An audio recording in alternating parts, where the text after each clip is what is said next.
Loud and clear. All right. Recording. Um, yeah, hey, everyone, we got Garth here from how do you pronounce your last name? Garth, was it Lavorne? You can say it. That's how you pronounce it in the north. In the south, it's Lovern. Okay. Us goddamn Yankees, huh? Well, I wouldn't say that, but Yeah. I mean, I yeah, love northern people, man. yeah. Well, dude, I remember that because I remember Casey the most, just probably because he moved here. But I always remember from Fleshtized, from when I first saw you guys, was the Ohio. I think it might have been before the Ohio Death Fest because I was definitely there as well. But I remember you guys being, yeah, the really friendly Southern boys. Like I remember that from Yeah, the youngest age of 15. yeah. And got to know Casey more because, as you, I'm sure, probably know, he eventually moved up here for a while, and then he joined Regurgitation, Hmm. and that's my backyard. So Right. Casey was the one I got to know the most, but I got to meet you and Gary and stuff back in the day. Probably Ohio Death Fest when I met you, but who this way? I don't remember if it was you or Casey. Here's how I first heard the band on audio. You guys played a show, and maybe it was the Ohio Death Fest one, and then it was either you or Casey. You threw out the Razorback CD comp disc that you're on, Yeah. Uh-huh. and that like I grabbed one, and that's how I heard a studio song because I liked you live, and I heard that. I don't even know if you were selling merch at that point. Like the Divide and Conquer. I don't even think Here Among Thorns was even out yet. Just Divide and Conquer EP, and then obviously the demo. But do you Yeah. do you do you remember that? You have a fantastic memory. Oh. You that and I do remember you now. I remember meeting you at Ohio. Did you have a brother that was with you at that show? Dude, two brothers. Two brothers. It was a three. That's how we stood out. People remember us because it was the three brothers, and we were just kids, dude. And I was the youngest of the three of us.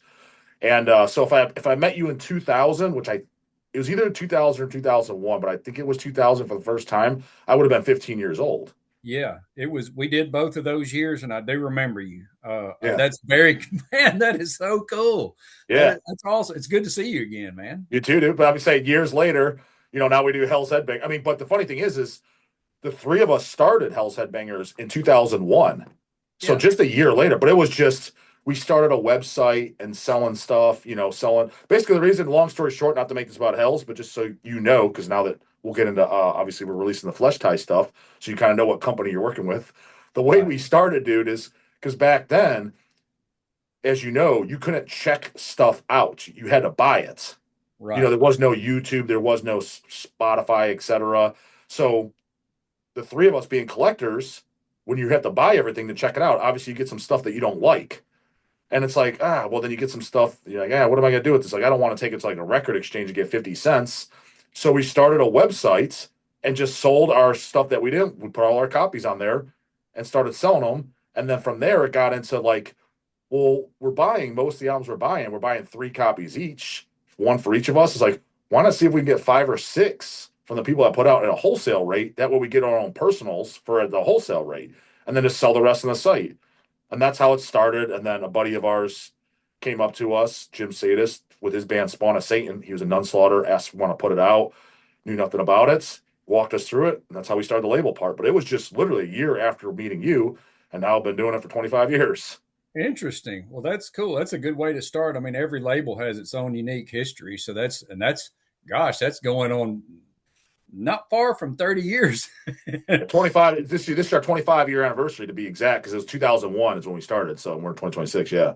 Yeah. Well, that's amazing, man. So cool to see that you guys have carried it on like that. So is it still you and your brothers doing it? Yeah. Is Yeah. it just Yes, okay? the three of us, and then obviously we have employees now too. So it's scaled widely from there. I'm in the this is just my office in the warehouse. We have like I think we have 6,000 square feet of warehouse space, and then some office space. I'm here every damn day, and yeah. So then it's just but we have like my wife works for us, and then we have I think half a dozen other employees. It's hard to keep count because some of them are off site, like people that do layouts and reviews and stuff. So it's hard how to count them. But people here every day is about, not counting myself, I think we have six people here every day. Yeah. Yeah. That is So, amazing. You have built that up that big. I mean, I'm blown away. yeah, So, I've been living off of it. So I quit my day job when we started the company in 2001, I was 16, and I quit my day job when I was 21. So Yeah. 5 years after doing it, I've been making a living from it since 21. I'm 41 now. So for last 20 years is what I've been doing. That's all I've been doing for a living. It's just this. Right. Okay. That is, I'm impressed, man. I had no idea what the, the internal workings of your label, but to have a record label releasing physical music and being able to profit enough to make a living, that's blowing my mind right now. So, Yeah. And keep in mind, it's just three of us too. So like me, Eric, and Chase, we all live off of it. So, we get a salary from it, and like so technically it provides three good livings. And I mean, I'm not rich, but I'm definitely more comfortable. I'm more comfortable than the average person for sure. The average right. American, I definitely am more financially comfortable than, but without a doubt. Yeah. Well, riches don't always amount to much. And I have a lot of rich friends, and they rank between absolutely miserable and stressed. Funny you say that, dude, because I actually fall. That's kind of like my side. What I listen to is, business and first off, rich or wealthy is like, well, what's your definition of it? Some people Right. consider $1 million. Some people, hell, there's guys I listen to. They think if you make $1 million a year, you're fucking broke. Like we talking about that. That's bitch money. You know what I mean? So it depends on what your definition is. My personal definition of wealth is probably you are a millionaire per year, so a million, but you're happy. Because Right. if you're miserable, it's like, well, you're not very wealthy. Yeah, you're financially successful. It's like, but what is the goddamn point if you're completely miserable, like you were saying? That's exactly right. And because I know people like in the real estate and mortgage business, and it seems like some of them balance. There's the good work life balance there. Some of them do not. And honestly, I'm self employed, and I am very guilty of going overkill on that work life thing, and it's way more work than it is life a lot of times, but that's part of it. You're self-employed, you know exactly what I mean. Yeah, and because I talk about that stuff on my channel too, because I get on all different type of topics. But the Mhm. way I kind of look at it is, most of my what I do is I enjoy. So if you enjoy it, it's not that big of a deal if you're working all the time. Now, don't get me wrong, there is parts of it, so there's the where it's like, yeah, it's not my favorite thing. But it's not like when people hear that you're working like all like technically I'm working right now, but this isn't Right. like, is this work? Because when people hear work and when I talk about it, I get some pushback in the comments like, yeah, but you're working your whole life away. I'm like, well, dude, I'm not talking about digging ditches and tarring roofs. I was like, yeah, that would suck ass if I was doing that 16 hours a day. I was like, but what I'm doing right now, there's a lot of people watching this. They're like, yeah, I would love to shoot interviews for bands. I'm like, well, this is my job, buddy. So am I working that hard? Right. No. Well, yes and no. Yes, you work very hard because I've researched the label, and I'm sorry that I'm just now catching on to what y'all have been doing. I've kind of not been entrenched in the death metal scene for a very long time. But I did some research, and I just going online. I'm like, wow, this is a big deal.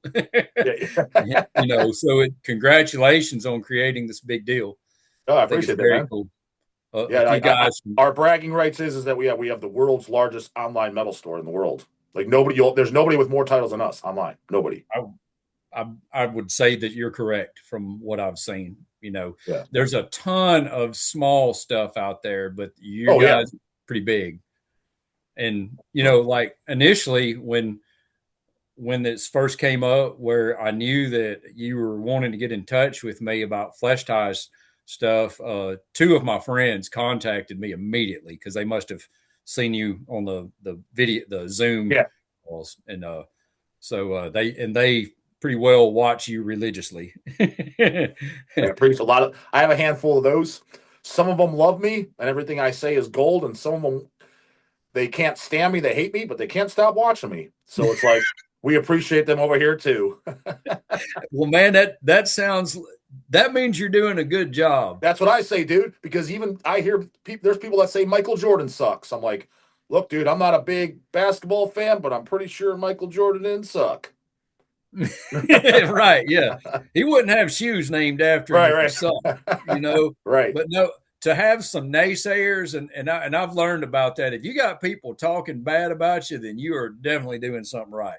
That's what I Because did. I live by that. That's one of the slogans I live by, and not because I'm this great guy. Is I've heard multiple super successful people. That's exactly what they say. And when you stop and think about it, you're like, that is true. Because it's like If you want to be nothing, do nothing, and have nobody talk about you, yeah, just don't do anything, and nobody will be talking about you. Right. Yeah, that's exactly right. And when you're out there trying, when you're out there doing the necessary things, because everybody in their own mind, they think that it's simple to accomplish what you've done. So, and then when they find out that it's not, I think they get jealous, and then That's exactly what it is. That's that's when the exactly what it trash is. talk Because starts. in all the other industries that I follow, whether it be business or bodybuilding, all the hate I see, it's always from people hating that are people that have become successful, especially if they become successful quickly. It's Right. just like it's like why are you hating on them? It's like it's obvious. It's like because you're jealous. Right. Yes, and that's totally true. Like you say, for anything from bodybuilding to the mortgage industry to death metal, Mm-hmm. It's in all everything. Yeah, things. yeah. It's Yeah. all the same. Yeah, you got to get the haters, everything. So we'll get into it about what about Fleshtized? Like I don't think you got too many haters when you guys are playing. It seemed like since the band was short lived, a lot of people never heard about you, especially the younger generation. Because, like you said, you heard about me talking about the band. Because, like, for people that don't know, I brought them because obviously we'll talk about us doing repressing these in the vinyls. So, Yeah. people that don't know, their first EP was this Divide and Conquer, which is a I remember fantastic, fan that. freaking tastic. This is the CD. These are just my personal copies. Like I said, Garth, obviously I'm gonna have to scan stuff in because you guys don't have much. You've been sending me some stuff that you have, but I think you said you have nothing from Divide, if I'm not mistaken. Yeah, I don't have anything from well, now the guy Lance Wright, who is going to be mastering the Tower of Pain and the Yeah. Divide and Conquer, he has it. Okay. But yeah, then here's for folks. Well, here's a full length album. Here Among Thorns. Yeah. And then so that's what they're most known for is those two discs. Like Garth just said, the Power and Paint, Power and Demo is that I don't have myself. It's one of those things that's like you metal archives and you realize it, but that I never owned.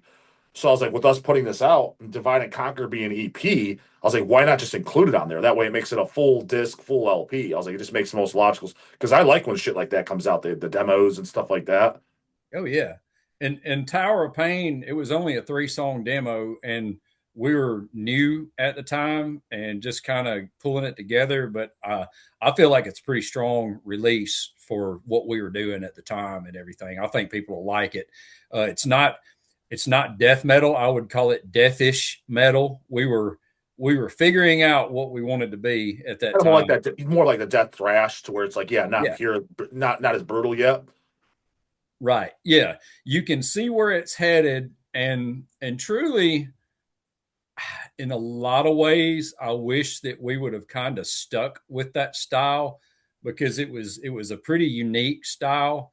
But man, the blast just took over. The blast beat just took over. You know what I mean?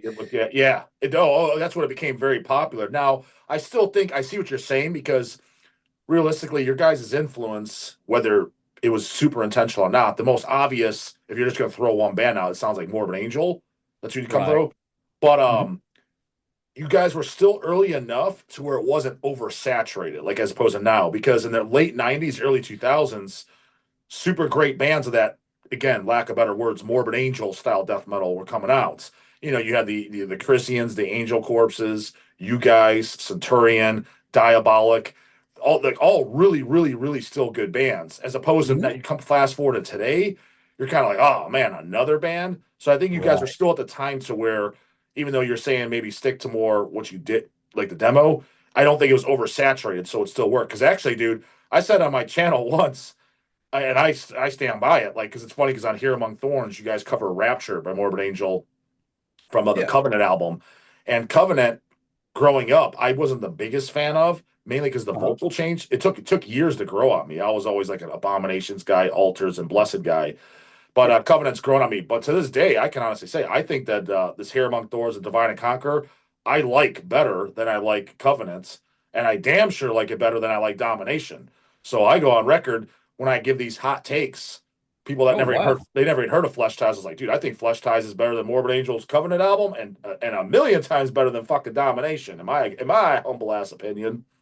That is very nice of you to say. However, all respect in the world to Morbid Angel and all the bands that you mentioned earlier, Diabolic and all those were bands that we were really into at that time, Angel Corpse and all that stuff.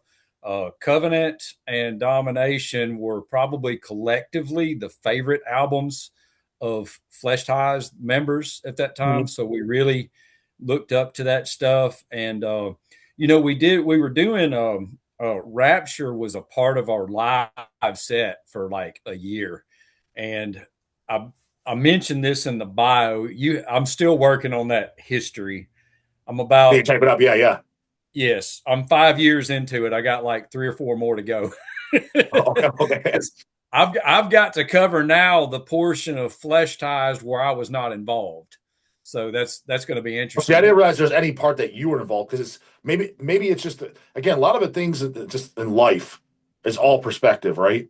And so like these later years talking, I'm getting my perspective is like you're like the main head honcho and the one doing the most of the work in Flesh Ties, probably because I'm the one talking to you and setting the releases up. So from my Right. perspective, I was like Garth was kind of the one like managing the band and like kind of his band, but obviously maybe that's not the case because you said then there's a part that you weren't even in the band.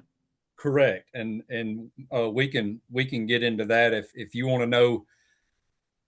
Uh, we can do it chronologically when we get to that point. I can kind of tell you more about that and how Well, it yeah, let's start transpired. what's like who did start the band then? Let's start with that then. Okay, sure. The band was initially started. It was me, Gary, and Casey. We all Okay, got so yeah, the lineup right. that I know. Yeah. The lineup that we started out. It was in like the spring of 1996, and I was looking to be in a band. They were trying to start a band, and a mutual friend said, "Man, you need to talk to these guys. They like what you like." And I was like, cool. So I remember I got Casey's phone number and gave him a call. And we met. It was funny because the band Sacred Reich, Yeah. the thrash band, See, that's they the first played in metal band I ever heard. Really? Oh, Yeah. wow. Which is weird because it's usually gonna be Metallica or something. Dude, I even got look at this shit, dude. I've got a Sacred Reich, the Ignorance fucking Oh, tattoo. that is awesome. Dude, you're a serious fan. Yeah, yeah, yeah. Yeah. Ignorance and Surf Nicaragua are like some of my favorite thrash records ever. But that was literally the first metal shit I ever heard ever. It wasn't Well, Metallica, it wasn't Slayer, it was Sacred Reich. but at your age, I can understand that because, it seems to me like you would have been young enough to probably see the premiere of the video on Headbangers Ball. It wasn't through that though. It was just a Really? tapes. An older brother of ours, he was basically getting kicked out of the house, and he just had those tapes. Now it's weird Oh, because why? Because he's not in the metal whatsoever anymore. I don't know why he had those tapes. I don't know if a friend just gave them and he left them behind, and me and my brothers went through it and listened to them. That's how. And I was 10 years old at the time. yeah. Oh, But well, then that's later on, like where I saw him on TV, it was probably maybe a year or two later. Was in the movie Encino Man. They're playing the American Way now, yes. but I already knew. I was like, holy shit, Sacred Reich and what the hell? Yeah, so that There's a scene. snippet on there. I watched Yeah, that movie. Not That's a funny movie. yeah. Well, That's awesome, man. I interviewed them in person. They're on my channel that you probably didn't see. Wiley and Phil. It's out. I flew out in Arizona because I go out to Phoenix, a couple times a year. I have some in-laws that live out there. My wife's sister lives out there, my sister-in-law. So actually I'm going there next month. But we went to Wiley. He owns it's a killer restaurant. It's called Rehab Burger in Scottsdale, Arizona. Yeah. So if you ever go out there, I highly recommend it, dude. And their wings he's got this golden wing sauce that's like literally amazing. So we went out there and I hit them up in advance, and both Phil and Wiley, I interviewed them in person outside the Rehab Burger. It's on the channel. Nice. That's cool because I guess the Sacred Right show is kind of the where we that's where I met Gary and Casey for the first time. Sacred Right was playing in Huntsville, which at that time to get any What, type of a what show year is like this though? What year is this that we're talking? this would have been 96. So I was the Okay. Heel tour. Heel tour, yeah. Right. Yeah. Yeah. And it was a killer show. I mean, I love I had already seen Sacred Right once. I saw one with the Sepultura and Napalm Death and Mhm. that tour, but that was in Atlanta.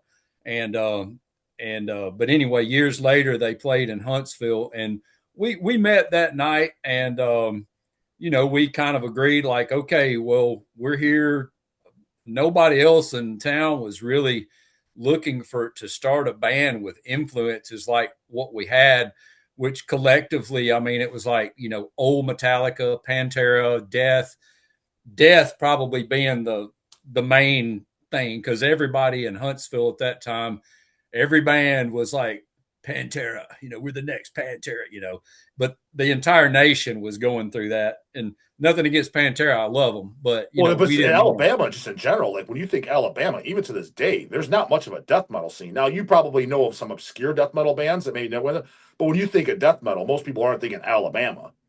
No, sadly, Alabama's never, and there have been some great, and there are some great death metal bands from Alabama. I want to send a shout out to Formulus from Tuscaloosa.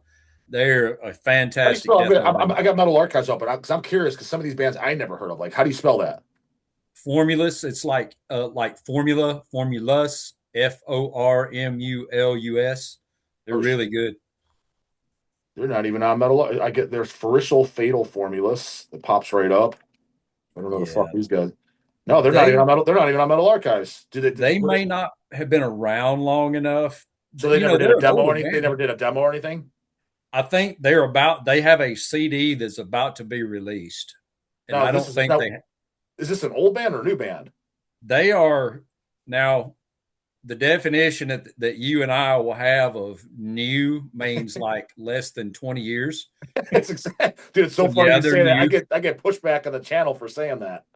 Yeah, they've been around. I know at least 10 years ago because when I saw them, they opened up for Hell Witch about 10 years ago in So you Alabama. agree if a band tells you, dude, I said this exact statement, and because obviously there's a lot of kids that watch me, so they're like, "What the hell? This guy's an idiot." I was like, dude, if you tell me your band started in let's say 2016, immediately it pops in my mind. I was like, oh, you're a new band. You're a new band, I mean, you'd right? agree with that then, right?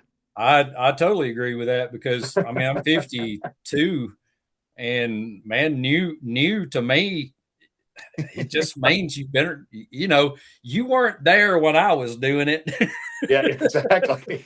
And Right.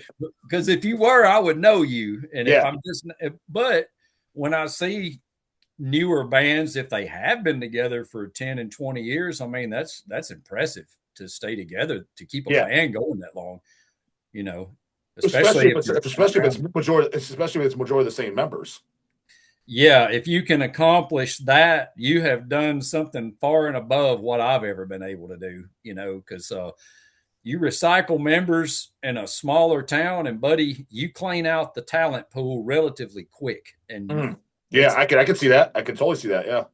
and I will even say that with Fleshtized, the reason that basically like in 2001 when we had to just stop in our tracks, it was because Casey left the band. And there were a couple of guys around that could have taken his place talent wise, but when you get into like, okay, man, are we all going to get along? I'm tired of the drama and I don't want to invite more in. And the Mhm. answer was no, no, this is just going to perpetuate. And there just wasn't enough to choose from. And we were at a point where we really needed to import somebody. We needed to hire somebody from like another city to come and join us. But the money just wasn't there. It was impossible to help someone relocate. And that just kind of stopped us dead in our tracks. And the momentum died. And when the momentum died, I was like, well, I guess this is it until further notice. This is it. And Well, it it's funny sucked. you say that because, dude, looking back at it, I mean, I tend to make fun of the kids on the channel, just give them a hard time. But it's funny because looking back, I had a similar mindset. Maybe not mindset, just didn't think about it. You just think, oh, if the guy can play and he's in the metal, just have him in the band. But as a grown ass man, what a lot of people don't realize is like exactly what he said is like he may be able to play and has the talents, but you're like, dude, this guy's a knob and a half, or he's a liability, he's a drama queen. He's like, I just don't want this asshole anywhere near me. That's exactly right. There's a lot of that, but as a kid, you don't think of that. You're like, what do you mean? He loves the metal, bro, and he can play. He can shred. It's like, yeah, but he's got all this baggage that I don't want to deal with. Right. He's a head case. He's going to drag us all down, Yeah, and when you've kind of already been through that, you know, you don't want to do any more. and that's just kind of where it was, and it sucked. I mean, just not to get off into the drama, but the band collectively was unhappy with one another. Mhm. Yeah, Now the funny thing is, we all get along great now. yeah. Me, Gary, and Casey, we're fine. Adam Parker, who was a critical member of the band up until 2000, we're all getting along fine. We've had plenty of time to.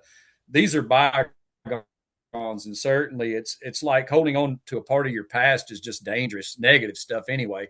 So you know what I'm saying. So we all get along now, but at the time, man, it was just the boiling point was there, and it just could not, perpetuate any longer. So that's what happened, man. You know, Mhm.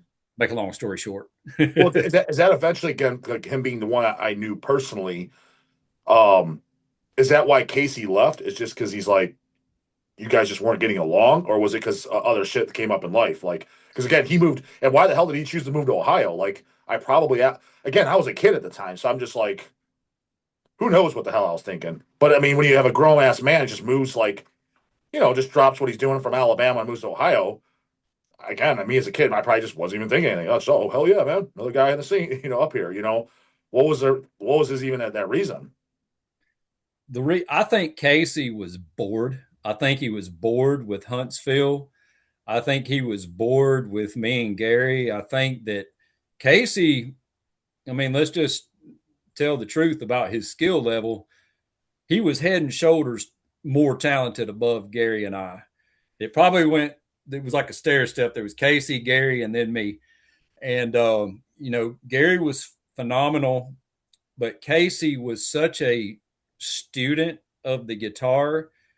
He had never taken like any type of, I think he had some formal lessons when he was growing up, but the majority of what he had learned was like by watching the videos of like, people like Michelangelo and Marty Friedman and all those videos that you could buy, and then reading cover to cover like guitar magazines and checking out books from the library.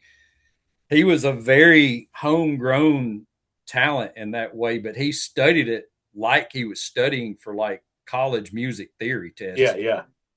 He knew theory very well. He knew theory head and shoulders above what we did. And I think he was a little frustrated with us. I think being in the band room all the time and hearing the same old stories and blah, blah, blah. Guys in metal bands, especially when we were young, like we were, you like to puff your chest out and be the tough guy. And he did not resonate with that mentality at all. And I think at some point he just got sick of it. And I think he wanted to move to Ohio just because it was different. He had been in Huntsville his entire life. I don't think he had ever lived anywhere else. I don't think other than being on the road with Fleshtized, I don't think he had really ever been too many places. And I think he traveled for a lot of time. He kind of bounced around, lived here, lived there. He stayed up north for a long time, and now he's living in Iowa. How in the world he wound up? You know, Okay. it's just kind of interesting how he wound up in Iowa. I don't know exactly um, what it was, but that's where he is. When was the last time you talked to him? Just a few days ago. Okay, so he knows about like us doing the vinyls and CDs. Like Yes. does he even like now when you said anything to him, he may be oblivious to who you've been talking about because like when we knew him as kids, again we were just starting Hell's Headbangers, but he doesn't remember or know that, so he may not even know like who the hell you're referring to. But if he was a member, he'd probably be like, oh shit. He would probably remember meeting you. He probably Well, would. dude, put it this way, he definitely remember meeting me because it's talking. I think it was at the Ohio Death Fest or one of them. Dude, him and I are standing there having a conversation, right?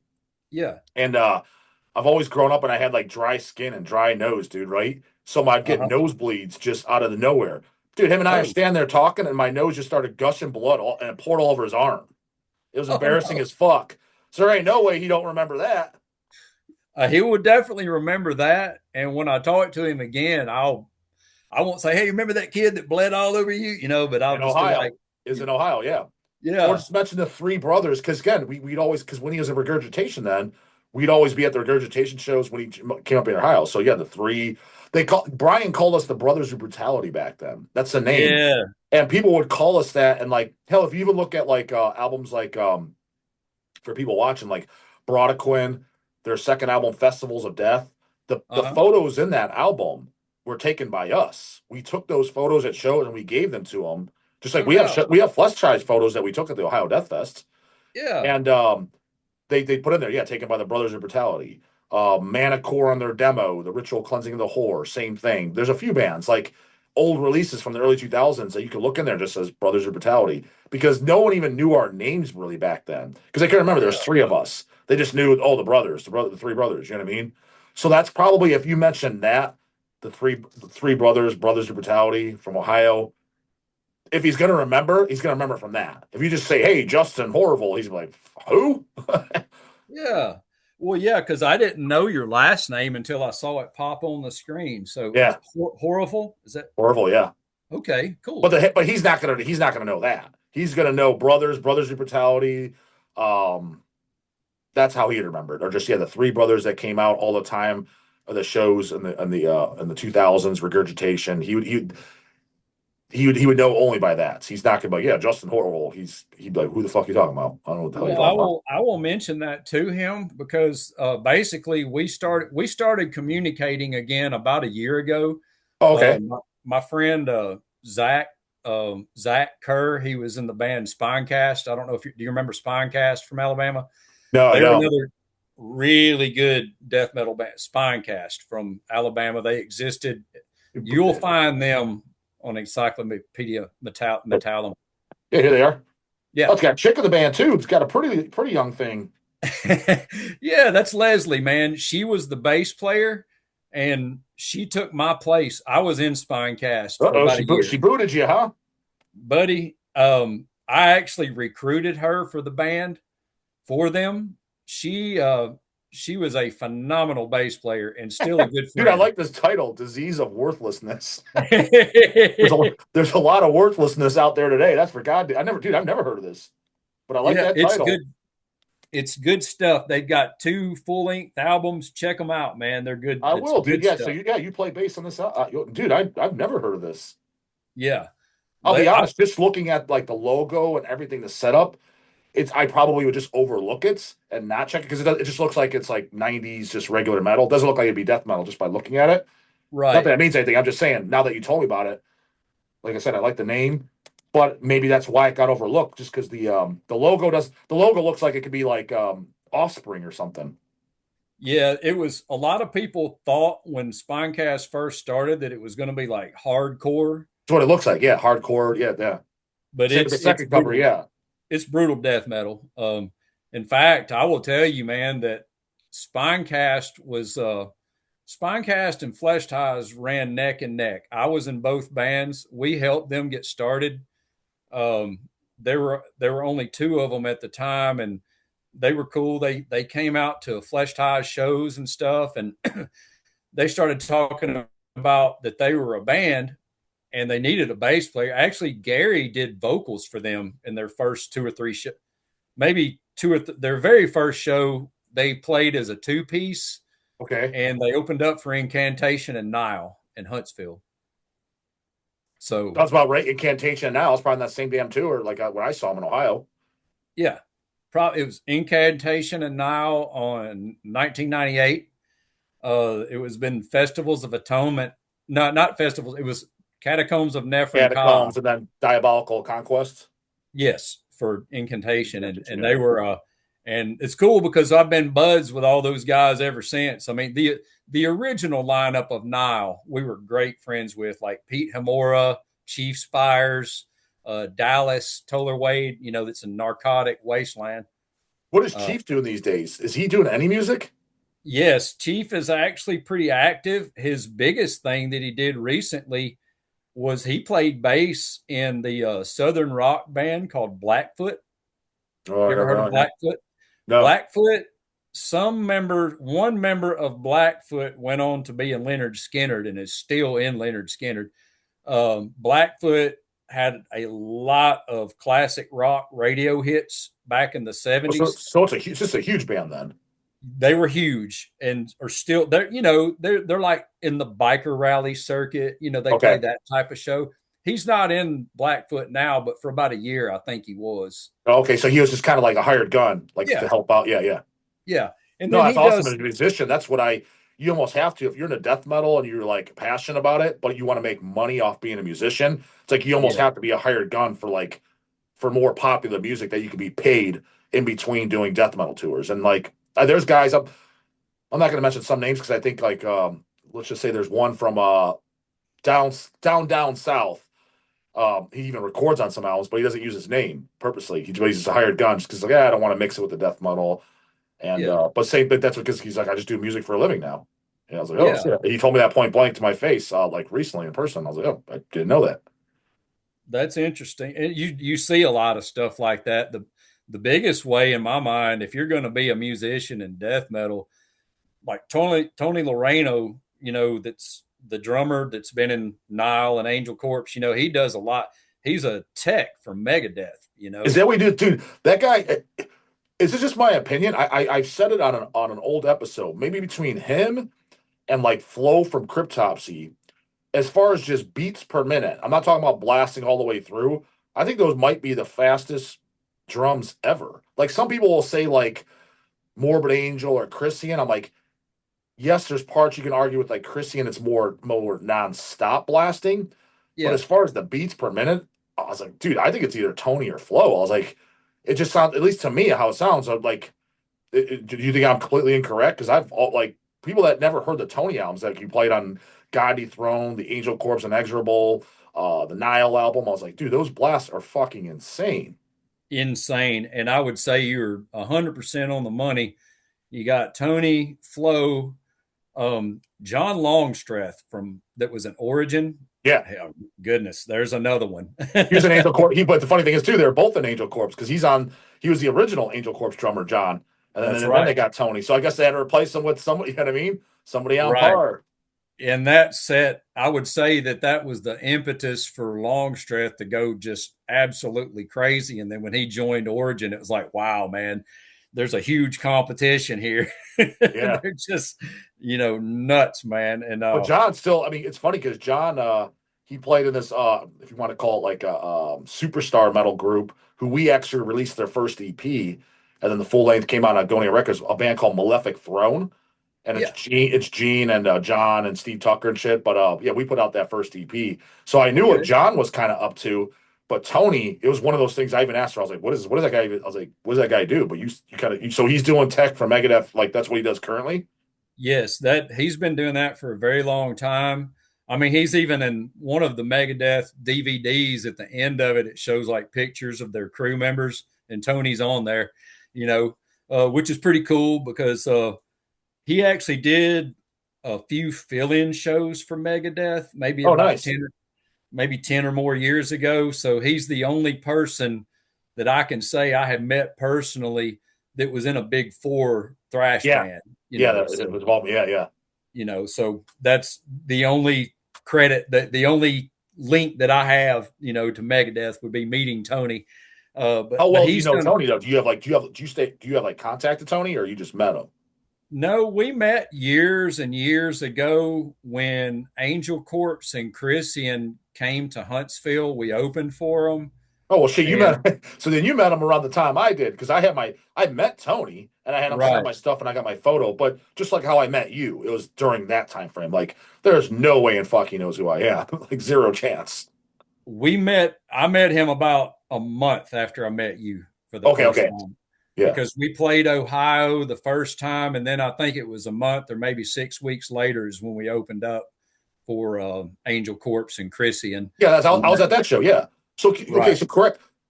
I'll put the pieces in that Angel Corpse Christian show, which I was at. It wasn't an Immortal and Satyricon as well. Or was that a different show? No, this was the two of them toured together, just them two, Angel Corpse and Christian. Now, Okay, but whatever that was now, and you guys were there now. Was that show before or after when you guys played Ohio Death Fest? it would have been right after we played Ohio, and I want to say it was March or very It would have been early April. April. Ohio Death Fest was always in April. Yeah, very Okay. early April, I think, because it was still Yes. pretty. Still It, kind of cold. Yeah. it was cold Yeah. when we got to Ohio. It was warm in Alabama and very Yeah. cold in Ohio. Well, cold is relative too, dude. You should have been here because it's pretty warm today. It's like it's warm today. It's like 50 degrees out today. But like, what was it, 3, 4 weeks ago, dude? It was like -5. I mean, it was bad, dude. Your bones fucking hurt when you stepped outside, literally. I believe it, and that's why I could never live up north, man. I just wouldn't be able to handle it. I mean, don't get me wrong. At least that's kind of rare though when you get in the negatives and stuff. That's like you won't even get that every year, and if you do, you get like 2 or 3 days here per season. But yeah, it was just like that 3 weeks ago. I mean, it was like painful. You step outside. If you weren't like I purposely have a pair of sweatpants underneath my regular pants, gloves, because I was like, otherwise you just walked out to your car. You're like, God damn. You're like, you're like this fucking hurts. You know? Well, I can see that, and it does get very cold down here, but very cold means I think in my lifetime I've seen it get down to zero like twice. Oh, Yeah. I didn't even realize. Oh, dude, I didn't think it ever got anything like that. I thought like we're talking cold there, it would hit like 35 or something because it's Oh just so no, south. it'll very easily get to be like in the teens, Oh, okay. So and you're kind of similar to us then. it's probably somewhat similar. We don't get a ton of snow here.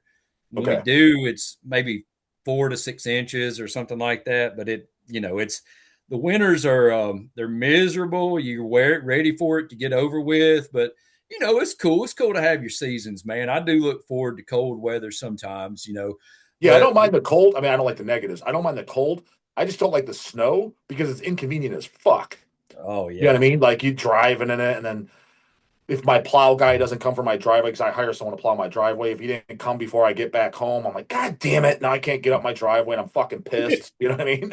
It's just inconvenient Right. as fuck. You know what I mean? That's how Dan Gates from Ton, that's how Yeah, he no, makes a Dan. ton of money. Oh, is that what I didn't wait? He plows driveways? he, if I'm Dan, I guess I I never asked talked him to what the Dan. fuck he does. Dan and I talk on Facebook all the time. He's one of I the see him coolest. no, I see him. I just saw him like a few weeks ago because I see him at the shows Yeah. still. Yeah. And he's in so many bands. I've lost count of how many killer bands that Dan Gates is in these days. He landscapes during the summer and spring, and then he like does snow plowing and stuff during the winter. Um, Okay. Either I had, maybe we're just a loud conversation over bands, or I never asked him what he did, or I just straight my grandpa memory forgot. I didn't. I guess I didn't really. Yeah, I didn't realize what he did. But maybe he's probably laughing because I know he watches my videos. He's probably like, "What the fuck, man? I told you." I was like, yeah, well, I forgot. funny fact, and the first Ohio Death Fest that we played in 2000, Dan, after Ton played, he had to leave. He had to leave the show because he had to get back to Canton and Akron, where he lives, I Yeah, think. yeah. The big storm was coming, and he had to get there and get ready to get his snow plows ready so he could get back to his contracts. Well, dude, it's similar to my ton experience, which Dan remembers this because again, like when you met us, we were kids, right?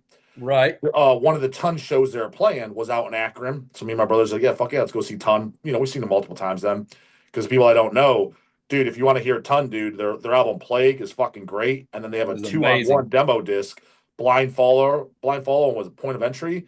Yes, There's a sir. 2-on-1 CD. Those are the CDs that I own and grew up on. That shit's fucking killer, right? Both those discs. Yeah.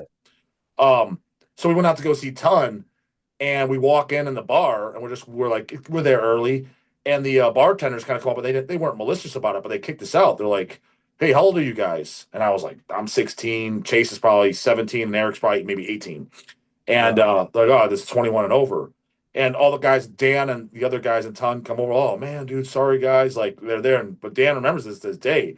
So bro, I was like, "Yeah, we had to turn around and go." I mean, it was like a 45-minute drive too, as Right. kids.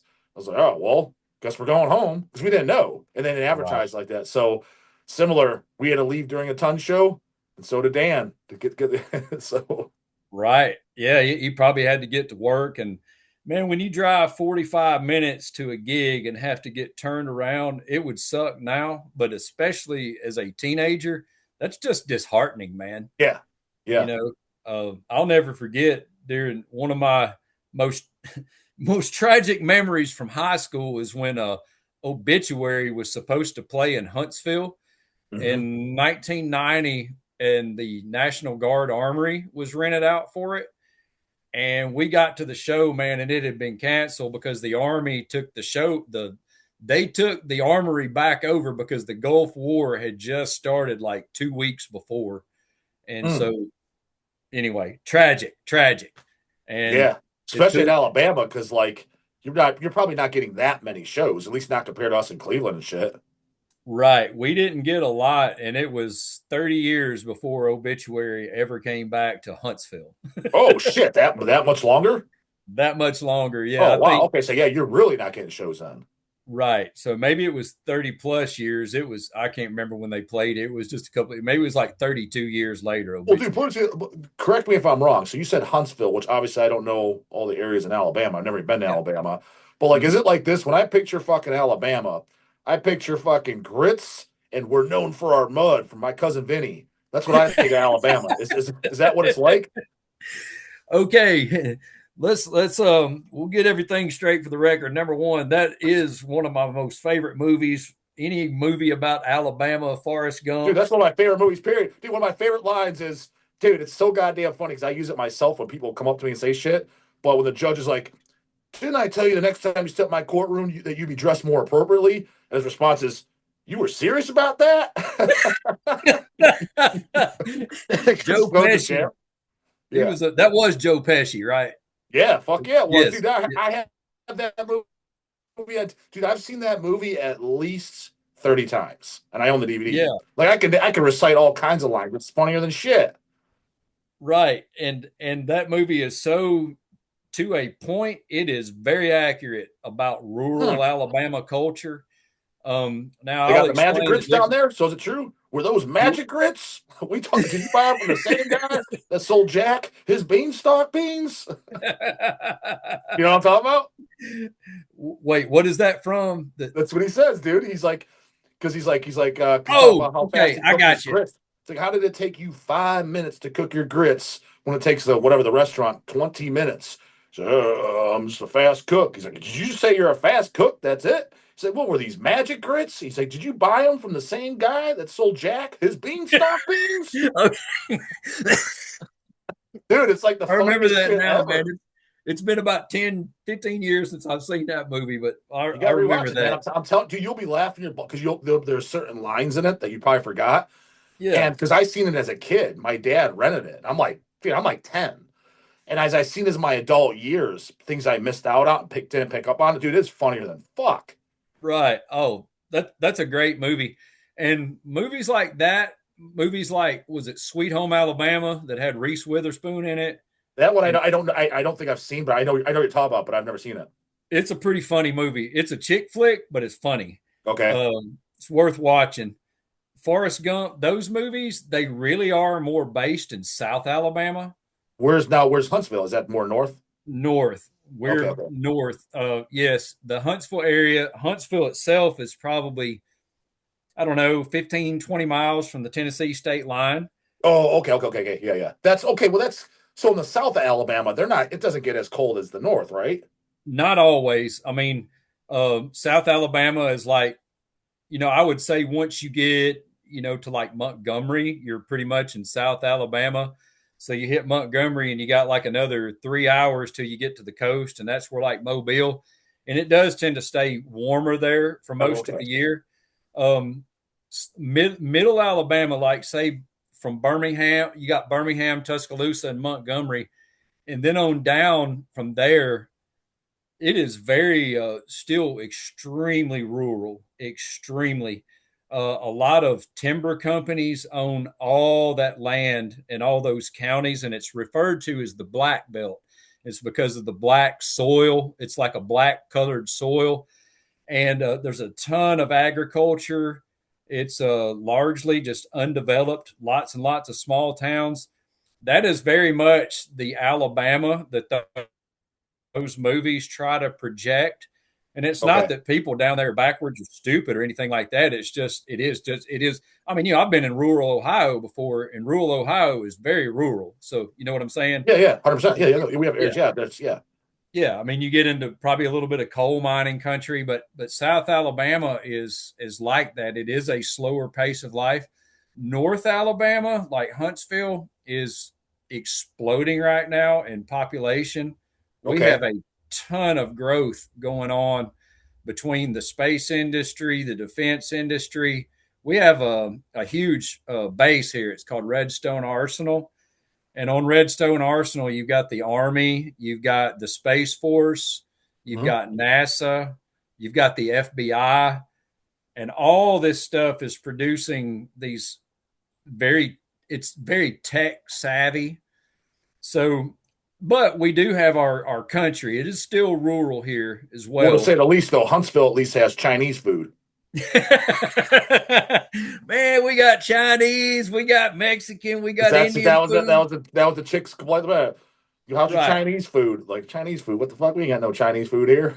Right, yeah, but if you ever talk to the guys like Brian Baxter or Dan from Ton, or those Mhm. guys, we had them all come down and play here back in the day, and they loved Oh, dude, Huntsville. I would love to see Baxter in Alabama. Bro, Jesus Christ, there ain't nothing here, bro. Man, me and Gary from Fleshtized, the drummer, Yeah, we are always exchanging back and forth. It's quotes from like Brian, yeah. Chris Pervelis from Internal Bleeding, all these guys that we met back then that would just say the most funny things, and we still like recite those quotes. You remember when so and so said this, and Dude, a uh, lot of my channel lingo, people love my Baxter impressions. You know what I mean? Because I grew up. I mean, I've known the guy since like '99. You know what I yeah, mean? He's been on my channel multiple times. We've done a few live episodes at his right, house. We did a couple live episodes here. But I mean, I know the guy forever. I'm literally known since I was a kid. And I remember it's just like little things, dude. I'm standing in his shop and I remember asking him like, because I knew he didn't like much black metal, but I only known him for a year. I'm like, Brian, do you like the band Old Man's Child? He takes a puff of his cigarette. Fuck no, bro. Do those dudes even bang chicks? That was his response. that's Baxter. Yeah. That's him. You got. I mean, what we always say is we'll end the sentence with like the way it should be, and that comes from Brian saying it's gonna be brutal the way Oh it yeah, should be. it's gonna be brutal, bro. Make sure to bring your buds. Yeah, buds, and we know Yeah, that that's a double exactly. entendre right there. I Yep. mean, we know what he was talking about. Yep.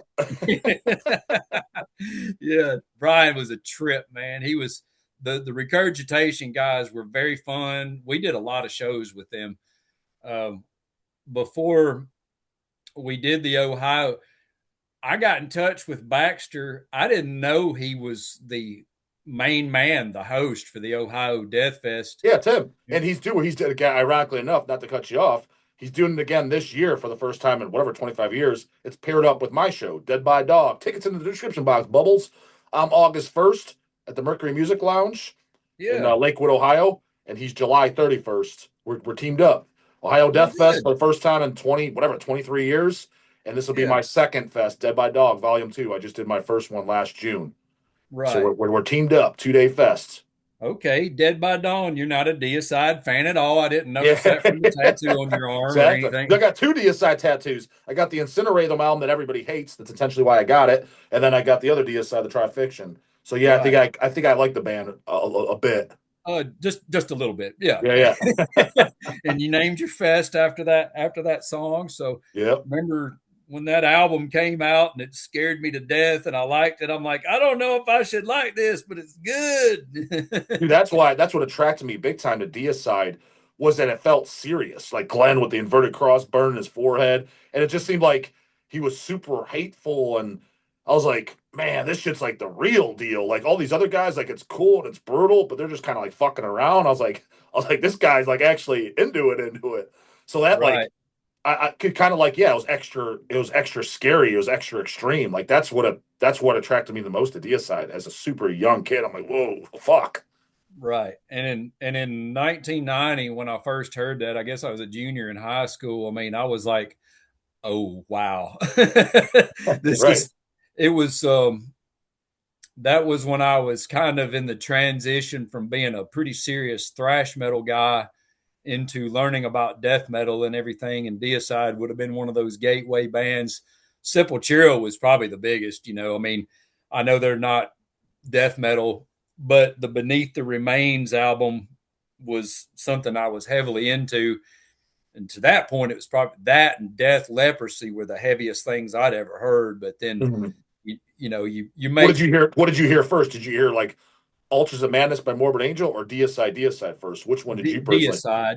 Okay, I okay. didn't I didn't hear Morbid Angel for a long time because the way I explain it to people is I had friends that as soon as all the advertisements were like in Metal Maniacs, the Blue Grape Records stuff, and then anything they were buying everything, and I'm like, hold on, guys, because I'm like the slow, and it takes me forever to get into a new band, you know, and so at the time I was still like the thrash guy, and all my friends were buying Morbid Angel and Deicide and Obituary, and I was digging it, but to answer your question, oddly enough, the first Morbid Angel song that I ever heard was a band I was watching live do a cover of goodness, Maze of Torment.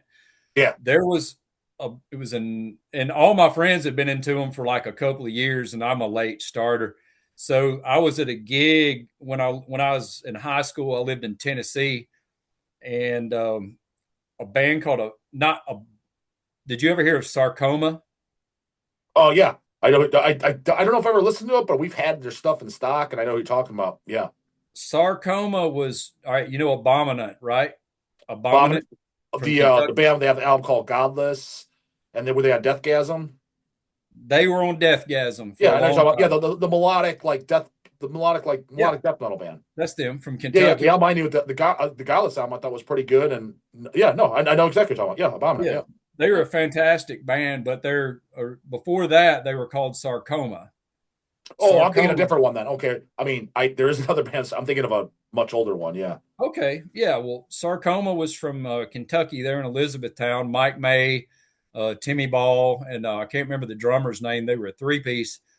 And long story short, they were playing a gig at this skateboard park where we all used to hang out and see shows, and they played Maze of Torment, and that was the first Morbid Angel song that I'd ever heard. I was like, "Whoa, okay, now I see why everybody's into it because that was killer." Funny because Long like story, I admit too, like my first introduction to a band, like granted, it wasn't my introduction. I knew who they were, but I heard the band Sodom. I heard Exhum's cover "Sodomy and Lust" off the Gore Metal album that came out in yeah, 1999. I heard that before I heard Sodom. Now, before all the posers want to come in the comments and rip on me, it's like, well, dude, you gotta understand at that time there was no YouTube, there was no Spotify, and all those Sodom early releases, those were out of print. The only way you were getting a hard copy was on eBay at the time. And I'm right, 14 years old in 1999. So because before anybody wants to talk tough, it's like, dude, you're 21 years old. Shut the fuck up. You listened to it on YouTube for the first time. But I heard Sodomy and Lust was the cover song on Gore Metal by Exhumed. yeah, And, I thought the covers, when I finally heard the original, I even told this to the band, Matt Harvey and shit, who are friends of mine now. I'm like, I heard the original. I'm like, this is kind of lame. I was like, your guys' cover is like way more extreme and aggressive. I was like, Tom Angel Ripper on the Sodomy of Lust, he just sounds like he pops on the corner. Sodomy of Lust. Like just it just seemed I was like, this is tame and kind of boring compared to the Exhumed version. But like you right, say that, and all the old guys that grew up on that, they're like, well, that's you can't say that. That's blasphemy. right. And I understand, and I tell people this too all the time because as metalheads, we all spend time going back and trying to find the stuff that we missed out on. As a Correct. 14-year-old kid, you can't possibly have enough money to buy every single thing that's out there. And that's what, Oh, like you yeah. said, we didn't have YouTube and we didn't have streaming services. This was before Napster, 1990. Well, that might have been right around, but not everybody had Napster. And a lot of us were too honest to use it anyway. Yeah. But you had to purchase the stuff or borrow it from a friend. Correct. And it's like my buds that were into Morbid Angel and stuff way before I was. It was like, well, I'm at the store and I think I'm going to buy Arise from Sepultura because I know it's going to be good. I've already been into this band.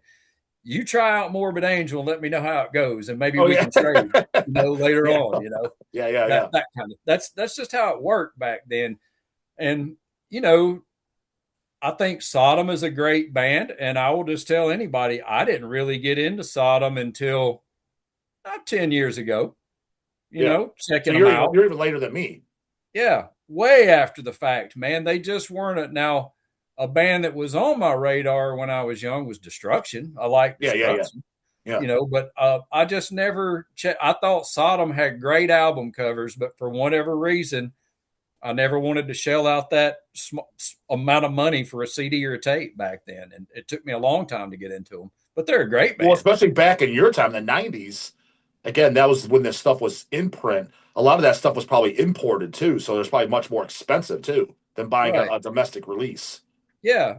And in Huntsville, and now I grew up out, I still live out. I did live in Huntsville when I was in Fleshtized, but I'm from the country, man. Yeah, if you couldn't tell. I Uh, could tell. and I grew up in a small town called Athens, which is like 30 something minutes away from Huntsville. We did have a record store in Athens, but it would only carry the top selling, of the what I'm saying. If you were going to buy a metal record, you were lucky to score some Megadeth or Anthrax, or Yeah, Slayer or something. yeah, the bigger shit. Yeah, They didn't have the titles of underground things. So a trip into Huntsville, you had to be careful about what you were buying because it was probably going to be your only time to go for the whole month or something like yeah, that. You know what I'm yeah. saying? So that's just how it works. And did you grow up in a city or did you grow up in a small town? So I was born in Cleveland, but when I was 5, my parents moved out in this town called Medina, which is we were in Yeah, the boons, but so like where I grew up. So like when you met us, where we drove out from, the Ohio Death Fest, but that would have been an hour drive for us as kids. And I grew up on 7 acres of land, so the nearest store was a 10-minute drive. Like 10 minutes not yeah, that bad. It's like that's also at 50 miles an hour driving 10 minutes. So if you were to walk, because I remember when we got my early jobs when I was working at McDonald's and Burger King before I even old enough to have my license, because I had a job since I was 13. My parents or one of my brothers had to pick me up, and if they like to say they're running late, I remember somebody's like, "Why don't you just walk?" I'm like, "Walk?" I was like, "It'll take like if you're lucky an hour and a half," and that yeah. was like the shit that was close by. Right. And So that that's it was the country. I mean, it wasn't like the country to the point where again, well, the nearest store was like it was a 10-minute drive. That's just simple. It's just that simple. Yeah. So everything was that's I had. pretty rural, man. Yeah. That's pretty rural when it's like that. And fortunately, I grew up in town, but when I say in town, at that time it was pretty country. But we did have stores and stuff like that, and everything. But like not like my friends who truly grew up in the boonies. But dude, kind of like we're kind of like what we you just said for your friends. We're similar to us because again, Brian's shop, extreme music. That's a lot of stuff where we bought shit. Dude, all that stuff, yeah, we drove out to as kids. But dude, Right. that was 30, 45-minute drives. All the shows, that's why I laugh, like, and I make fun of them because to help advertise my show where people can't drive and shit. I'm like, what do you mean you can't drive? I'm like, dude, we did that since we were kids. I was like, I've never been to a show in my life where it's hell, even where I live now, everything's 30 minutes. I was like, 10 minutes away never existed in my life. Right. And I'm just Yeah. like, how passionate are you about this shit if you're not willing to drive more than 10 goddamn minutes? I was like, are you really that into it? I Right. was like, dude, And when a show was at the Flying Machine, which is where you guys played with Angel Corpse and yeah. Christian, which is where Ohio Death Fest, that was in Lorain, Ohio. That was always a solid 60 minutes, possibly 70 minutes from where we lived. And we went there all the fucking time. And we were Right. kids, dude. Fucking kids. Oh So yeah. like when I hear these fucking T-boners bitching about a 15-minute drive because it's more than that, I'm like, dude, you're kind of a fucking poser. Like you can't be that much into this if you're bitching about that. I was like, what are you talking about, dude? Put on some fucking mortician hacked up for barbecue. It's 50 minutes, and by the time it's over, you're there, brah. You're Catch up on the there. tunes. you and that's when growing up, man, Huntsville being 30 or so minutes away, the cool place to see a show when I was a kid, teenager, when I first got my driver's license, matter of fact, I got my driver's license, and as soon as I got it that same week, there was a production company that regularly hosted metal shows and punk and hardcore at the National Guard Armory in Huntsville.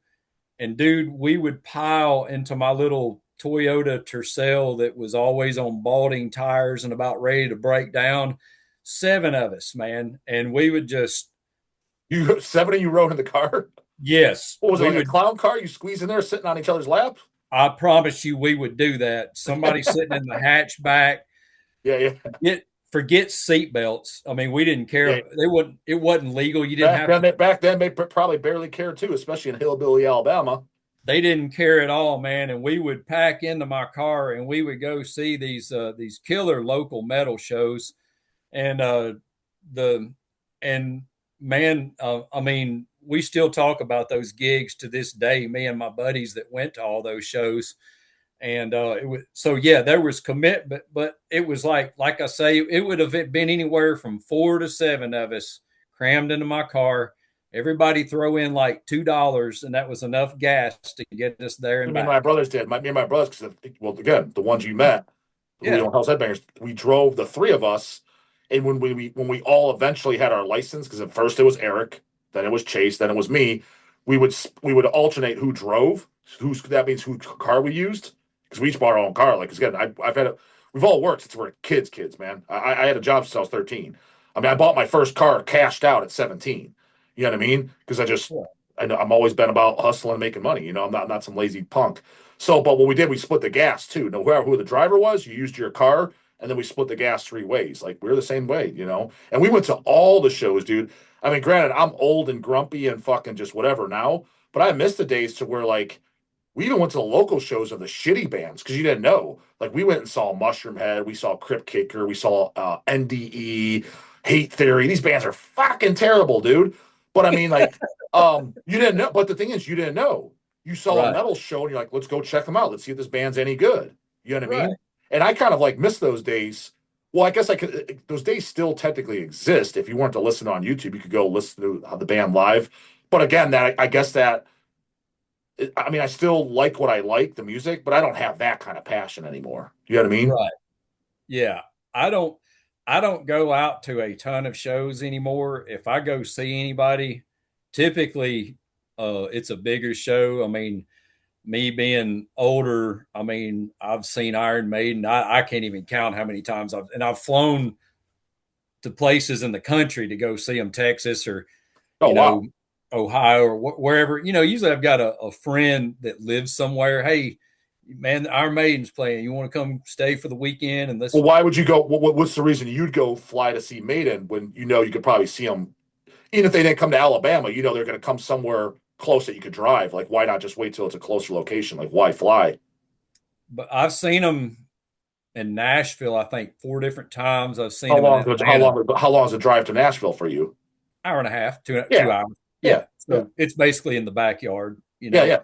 yeah. I went to San Antonio about a year and a half ago because my best friend from childhood has lived in San Antonio for like 30 years. And for 30 years, I had putting off the visit. And finally, he was like, "You idiot, get over here, man. You hang out with me. Let's go see Maiden." And I'm like, you know what? Me and you got into Iron Maiden together, and there's no way that I'm missing this. We're going to, Are you one of those guys that you like every single Maiden album? Like my boy King Folly from Deceased, he likes everything by Maiden. yes, I do. I like everything, not necessarily every song, but even the Blaze Bailey years. I do like those 2 albums. Dude, the funny thing is, I don't like everything by Maiden, but those 2 albums I kind of like. Now, they Yeah. grew on me when I first heard them. I'm like, man, this is like dad rock. I'm pretty sure my dad would like these cheesy albums. But as an adult, I was like, oh, I kind of like them. Oh, man, they're good albums. They're not as good as the rest of the catalog, but they do have their place. In particular, the X Factor. The Yeah, I X agree. X Factor. Factor's better. That is, dude. I think the X Factor. I'll say this. I think that has the best cover. I love that cover. Yeah, that is a good cover, It man. just It's looks got, for a big, for lack of better words, commercial metal band. yeah. That's a fucking scary cover. You know Yeah. what I mean? Yeah, it is, man. And being that I got into metal when I was 10 and 84, Maiden was definitely They were right behind Van Halen. Of me going at first, it was Van Halen, Van Halen and Michael Jackson. What do you think? Do you think? I think personally, what do you think of the? Because you said you like every album. For me, one of my favorite albums, but it's not considered one of the classics. But dude, I like it as much as like the first two Maidens, and I like it. But I honestly, do I like it better than Number of the Beast. But you'll never hear anyone say this. Is Brave New World. Brave New World is awesome. It Because a was lot of people agree, they're like, yeah, that's a good one, but I never hear people say that's one of their favorites. I was like, to this day, I was like, dude, it's probably like top three favorite Maiden albums for me. I was like, even though it's such a later one, I was like, yeah, that album's amazing. it was an amazing comeback album. The songs are really well written. Dude, They're a little extremely well written, poppy. extremely memorable too.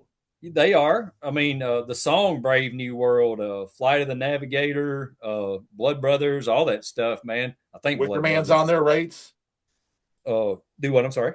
The Wicker Man's on there, isn't that on I there? think Wicker Man. Oh yeah. Wicker Man is probably their most memorable song from the whole. Navigator, is Navigator on there?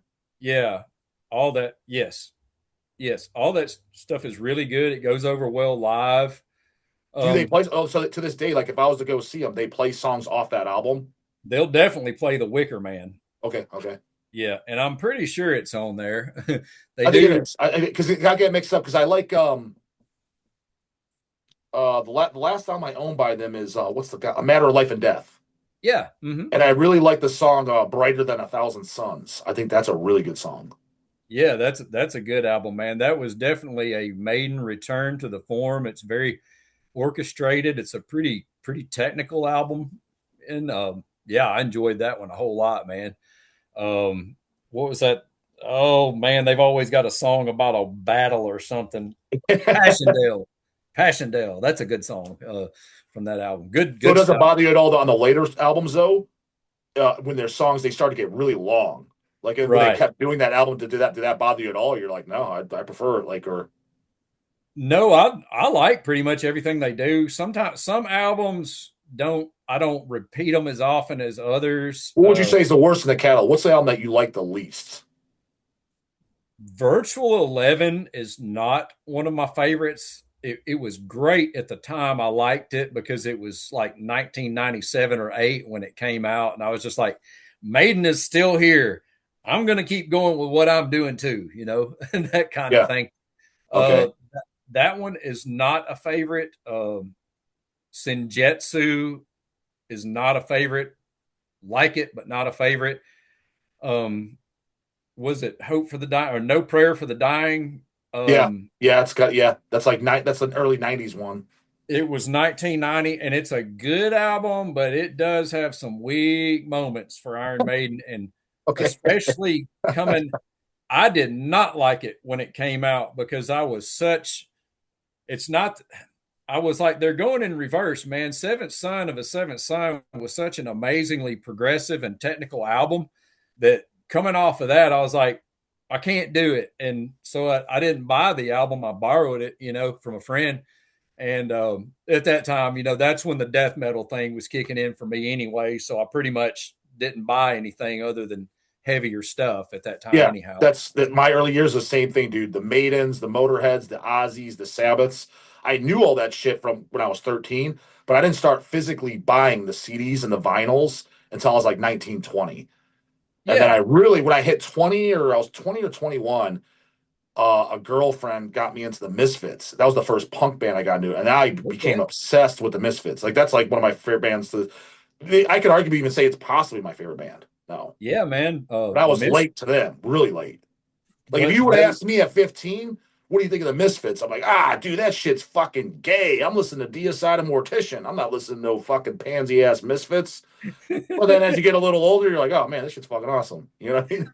yeah, but I understand completely, man. There's a lot of music that I get into now that I didn't get into Yeah. younger, but you have the time to check it out now. And hey, I'm glad you got into the Misfits. That's a killer band. Every That's, metalhead should yeah. have a spot for the Misfits, man, for I real. don't see how any human being can't like it. To me, that's as weird as somebody being like, you know what, bro? I just never liked pizza. I'm like, huh? Like nothing. Like no places. I mean, did you try anything other than Domino's and Pizza Hut? You know, there's some really good mom and pop shops. Maybe just had Right, some bad pizza. I don't know, bro. And hell, even bad pizza is still not. You don't spit it out. You know what I mean? right. Oh It's yeah, like even it's kind of like a bad fuck. You know what I mean? Your worst fuck is still better than your best jack off. You know what I mean? So it's like even when you get bad pizza, you're like, still wasn't bad. You know what I mean? now I can tell you grew up around Baxter. That's funny, man. Oh, that's too funny. Put that as Yeah, the title. Guard the- from fucking Fleshtized says your worst fuck is still better than your best jack off. That should get them clicking. I always try to come up with the well, best title that gets people to click on it. You know what I mean? Because people are I like, don't need I don't need that as a title, but well, I'll dude, laugh. people say it all the time. Dude, look at my Steve Ashim from Deicide. He was ripping out the title because he said it. I was because they didn't get that because it was in person, and they were pissed because they didn't get their bus. You know what I mean? I was like, so I Right, hear you. I was like, so I hear you got butt fucked on your bus, like out of your bus. It's like I was not butt fucked on our bus. So I put that in the title, and he's like, I was like, yeah, but dude, that's the name of the game. You got to have a title that gets people to click, and everyone knows, dude. In the metal scene, I'm the title king. Like if you go, just right. look at my videos, dude, you'll be like, what the fuck is this? Like these titles, and people like they in the comments they're like, dude, this title has me rolling. Like what the fuck? Right. Yeah. Well, this is definitely not a G-rated podcast, but Yeah, none of my shit's G-rated, dude. If you saw my monetization on the videos, it's all a lot of them is limited, limited, limited, limited because of all the right. topics. They don't like talking. I got you, man. It's cool. Oh man, it's funny. It makes me laugh. It's like watching a funny movie that I'm not supposed to be watching, man. It makes me laugh. Yeah, But absolutely. yeah, the I never met Steve Ashim. I partied one time with He just one of the texted me while he did. It's funny. He just texted me while we were shooting this. I saw his name popped up, so I'll check out what he said. Oh yeah, he's a man. What a phenomenal drummer, man. I saw there is a YouTube. I mean, of course, I knew that he could probably already play this stuff because Deicide stuff is faster and heavier than Slayer. But I did see a video of Steve doing a run through of Angel of Death. I was like, well, I figured he could do it, but he can definitely do it. Yeah, He's I partied one time with one of the Hoffman brothers, not the big guy, but the smaller Hoffman. Brian. Yeah. Brian, yeah, he's a really cool guy, man. That dude is really smart. I mean, he's a smart dude to sit there and talk to. You know what I mean? Like Okay. this. Yeah, I've only met the Hoffman brothers, but I don't know them. I mean, I met all of them, but the guys that I know best now is Glenn and Steve because actually after doing the interviews, like I have their phone numbers. Like I talked to Glenn just 5 days ago through text. Yeah. Yeah, Yeah, and yeah, I'll be. The goal is when they come here in Columbus, then it's in May. They're doing that Behemoth Rotting Christ Immolation tour, and the closest date to me is Columbus. right. I was like, let's do a video, all three of us. Me, Glenn, and Steve. I was like, the three of us together. I was like, there's no videos of the two of you together on YouTube. And they're like, yeah, let's do it. So I'll be shooting that in person then. Yeah. Well, Um, that would be cool, man. They're I don't know them, but I mean they're fantastic musicians, man. That's for sure. But yeah, I went a long time ago, man. Me and Jason Flippo, that's from the band Quinta Essentia. He yeah, and yeah, I, okay, that's fine. Yeah. yeah, we drove to Tampa on a whim just to go see Monstrosity, Hmm. and this was after the Fleshtized breakup and all that kind of stuff. And we just went down there to hang out with Lee. We stayed at his house and all that kind of stuff. Lee Harrison, and anyway, it was pretty cool because I described this show. I was like, man, it was like opening up my tape case from the early '90s and getting in it. You know, Monstrosity was playing, but at the show, it was like Pete Sandoval was hanging out. Brian Hoffman was hanging out. The drummer from Nocturnus hanging out. Some of the guys from Brutality hanging out. You know what I Yeah. mean? It was like, wow, dude, these guys are all they're here. Yeah, that's So that's extremely cool. Yeah, you got basically a bunch of legends in a room just shooting the shit. oh yeah, acting like it was nothing. Like I'm not a big deal, man. Yeah. I'm not a Yeah. big deal at all. I live 20 minutes from here, and that was a fun show, man. It was a real Dude, fun it's show. funny as what you said. That's kind of what I'm trying to do to the best of my ability with the bands that I bring for Dead by Dog. Kind of like the Ohio Death Fest was, to Yeah, where obviously it's not Pete Sandoval, but that's my request for the bands that play and shit. I was like, I just want everyone just to hang out because Right. I loved that. Kind of like you just said, you were at that, and that's cool as hell as a fan. Yeah. And that was the experience at the Ohio Death Fest. I'm sure you remember. Like the bands weren't backstage hiding; they were just out Oh and about. no. Like Matty Yeah. Wade from Disgorge, that's how I met him. He's just walking around, Just walking like nothing's around. going on. And I like that. Like you said, yeah, just walking around, like no big deal. So that's what every band that plays my shit. That's I was like, you're hanging out, dude. There is none of this hiding on bus shit. I was like, that's gay as fuck. I was like, Right. because I don't want to do that because a lot of fests now, that's what it is. I was like, they're Right. hiding. You go to Maryland Death Fest, and Old Man's Child playing, which I do want to watch. Sorry, Baxter, even if they don't bang chicks. I mean, is Galder going to be just hanging on out? Because I do want to shoot an interview with Galder of Old Man's Child. Dude, I'll be Right. lucky if I can even track this motherfucker down. But Right. my fest, so for the fans, it's like, dude, you could just hang out with me, my brothers, the owners of Hell's Headbangers, the fucking all the bands. I was like, they're out. They're just it's just a hangout because I liked that. That's I liked that as a kid. That was what I Right. liked. I liked Yeah. being able to meet all the bands. That's how I met you, dude. I liked meeting the bands. I like getting my shit signed. I like getting photos with them. I was like, I didn't want to talk to some T-boner who was my age from high school. I was like, I want to talk to the fucking bands, the guys that I'm looking up to. Yeah. So I'm trying to And bring that back. I'm trying to do that. That's how I'm basing my show slash fest how to do it because that's it's like that saying just kind of like what you said what we were talking about earlier for work. Bring yeah. your passion and make money from that. I was like, what was my passion? I was like, what did I like? Okay, these are things I liked. We'll do it that way. You know what I mean? That's kind of what we did with Hell's Headbangers. We like Right. vinyl records. Dude, when we started putting out vinyl records, it was in the early 2000s. Vinyl was dead.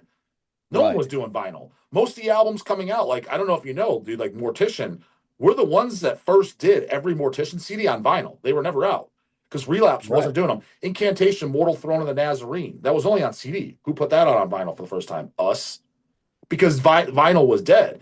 But why we were doing vinyl is because like we like vinyl records. So let's just put out vinyl. Why are we putting these Fleshtized on vinyl? There's a band we liked as kids. They've never been on vinyl. So it's just Right. taking what we like and putting into a business and kind of like what I was saying because again a lot of my commenters like yeah but dude because I talk I like to motivate and talk and I talk business. I don't just sit there and talk about Deicide and shit all day on the channel, you know what I mean, because I do a video every Yeah. day.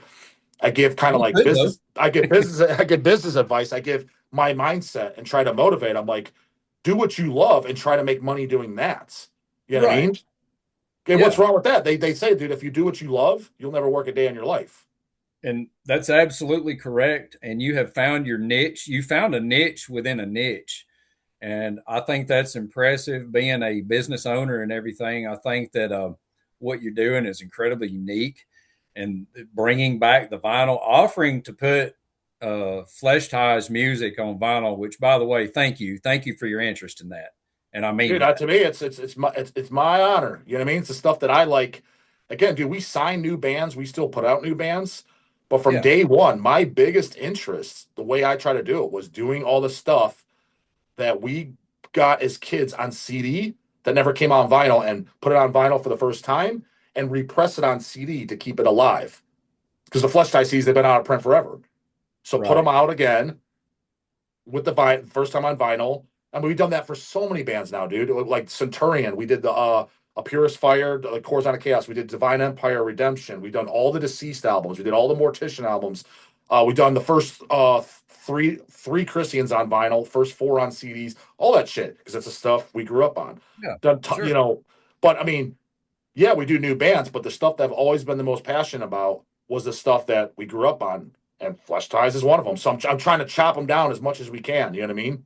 Yeah, well, I think it's great, and of course, our the involvement of me and Gary and all former Flesh Ties members putting this together is simply because you have informed me through all this that there is, I guess, not a massive demand, but there are people out there that would like to own that on Yeah. vinyl, When a and lot of the and new generation, because they find out, again, dude, my biggest regret in business is I didn't start this channel 10 to 15 years earlier.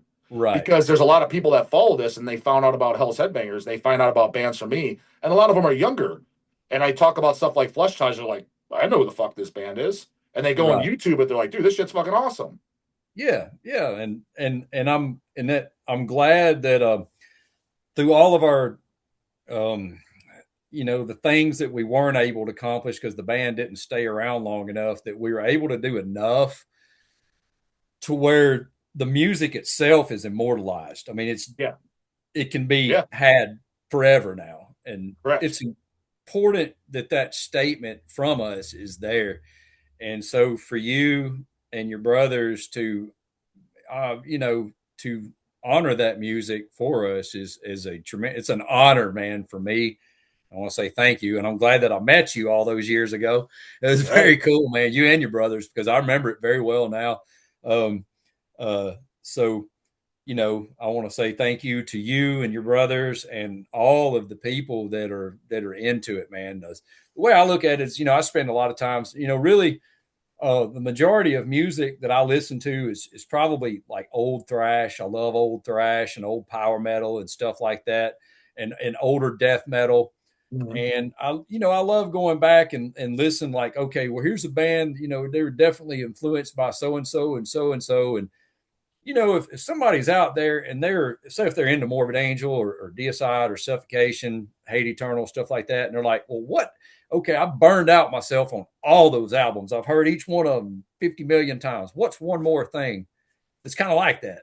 And Yeah. maybe Fleshtized would fit that 100%. need, Dude, and I Yeah. think, but I think I think I do that for some because there's a lot of bad. Flesh Ties is one, Centurion was another, Divine Empire was another, where people like, dude, I don't know about these bands, and it's people that have been around. Some have been around for a while, and they check it out. They're like, dude, this shit's great. I'm like, dude, I'm telling you, old is gold.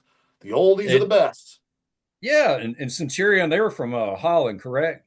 Yep, Yeah. yep. I remember them. I remember that some of their debut stuff. Now you probably do you remember like because for example, Seth, who was the singer for Centurion, and Patrick, who was the bass player for Centurion, they both went on to do Severe Torture. Patrick Yes. played bass and Seth did drums. Now, did you guys play the same Ohio Death Fest that they played at? Because I was at both. Yes. So you're there because Seth's been on my channel, like these Zooms that we did.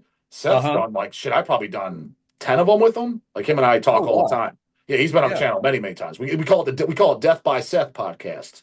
Yeah, That's cool, man. Yeah, yeah, I didn't get to meet him, but I met the bass player, Patrick. That's his yeah. name. Patrick, yeah, Um, dude, all the guys in Severe, I mean, cool as shit. Cool as yeah. shit. Oh, and their latest album, I was like, whoa, man, these guys have gotten, they were good. When I saw them in 2001 at Ohio, they were real good.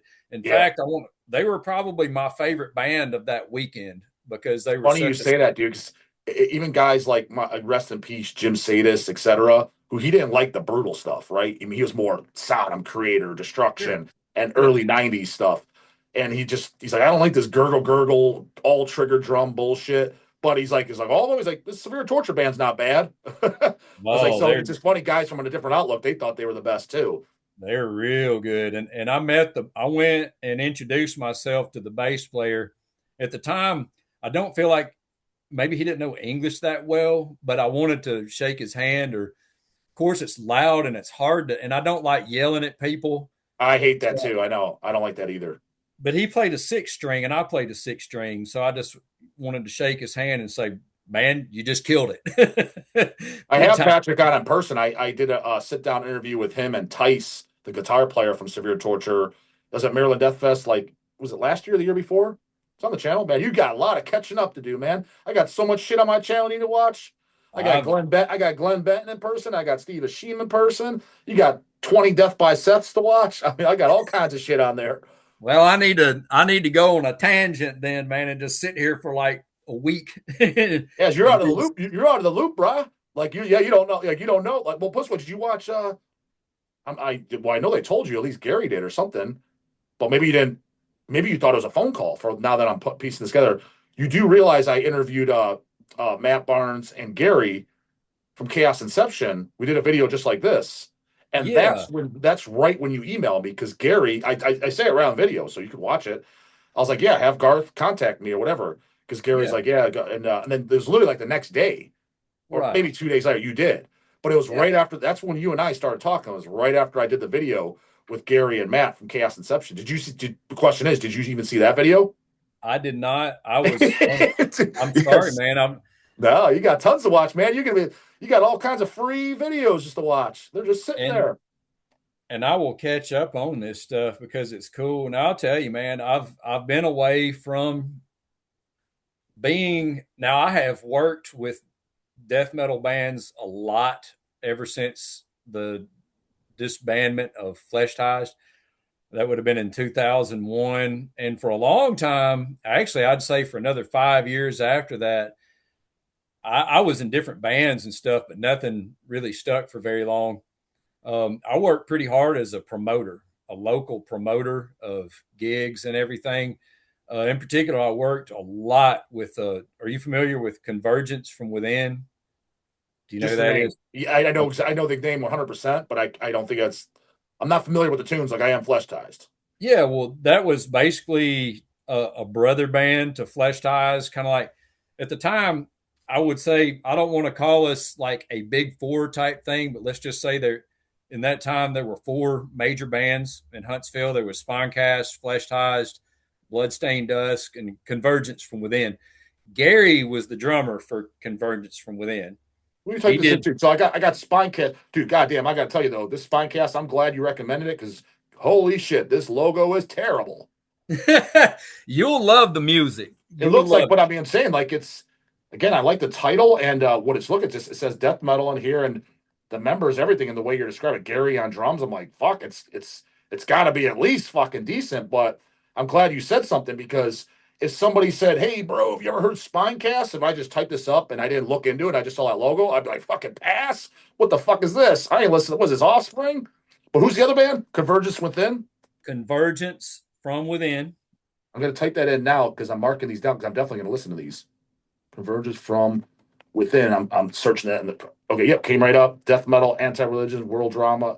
Yep, Huntsville, Alabama. A promo 2001 and Only the Strong from 2004. Right? Yeah, that's Oh, correct. That Forever was their Underground. Forever discog. Underground. I'm surprised that this didn't come by because Forever Underground Records put this out, and we Yeah, okay. And they Gary on drums. played Okay. Milwaukee Metal Fest, and they did.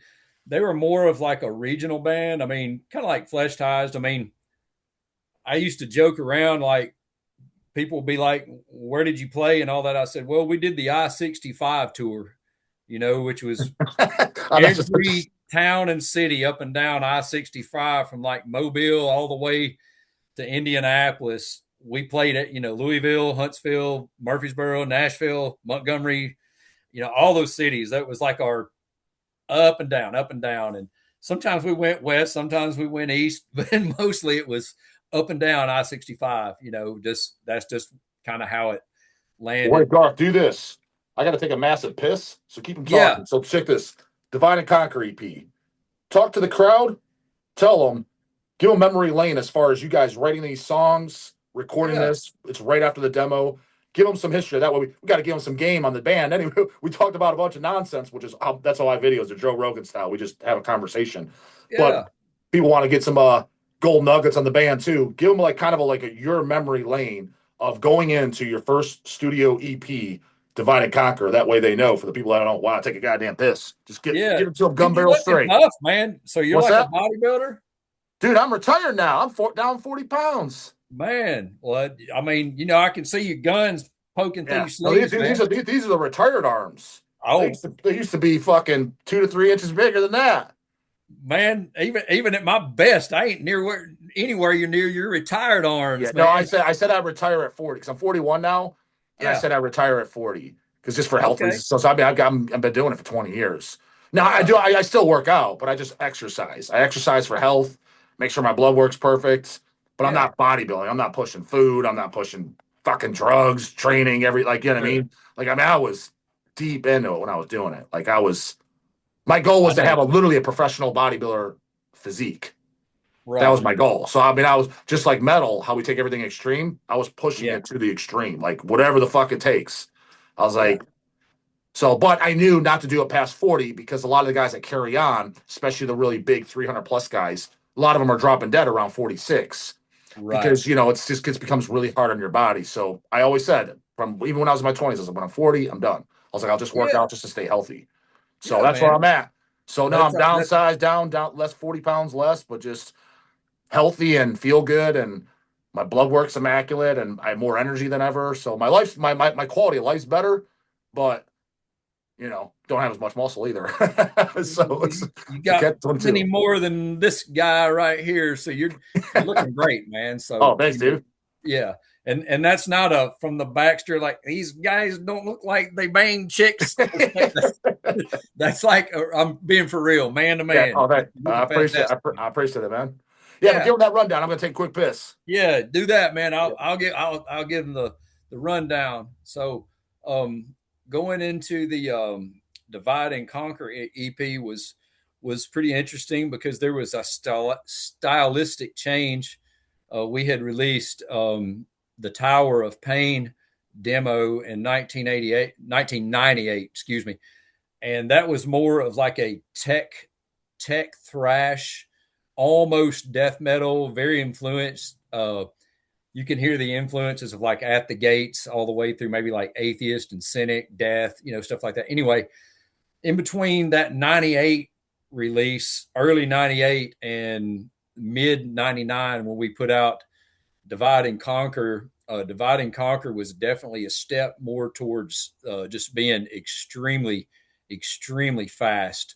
Once Gary, our drummer, Gary White, and Casey, they really got bitten by the blast beat bug and just intense, brutal riffs. These were probably things that were brought on by our surroundings. A lot of it, we were buddying up with our local brothers, Spinecast, Convergence from Within, Bloodstained Dust. These bands were way heavier than us. They were not as technical. They were younger than us, and but they were definitely more aggressive and heavier on the guttural side.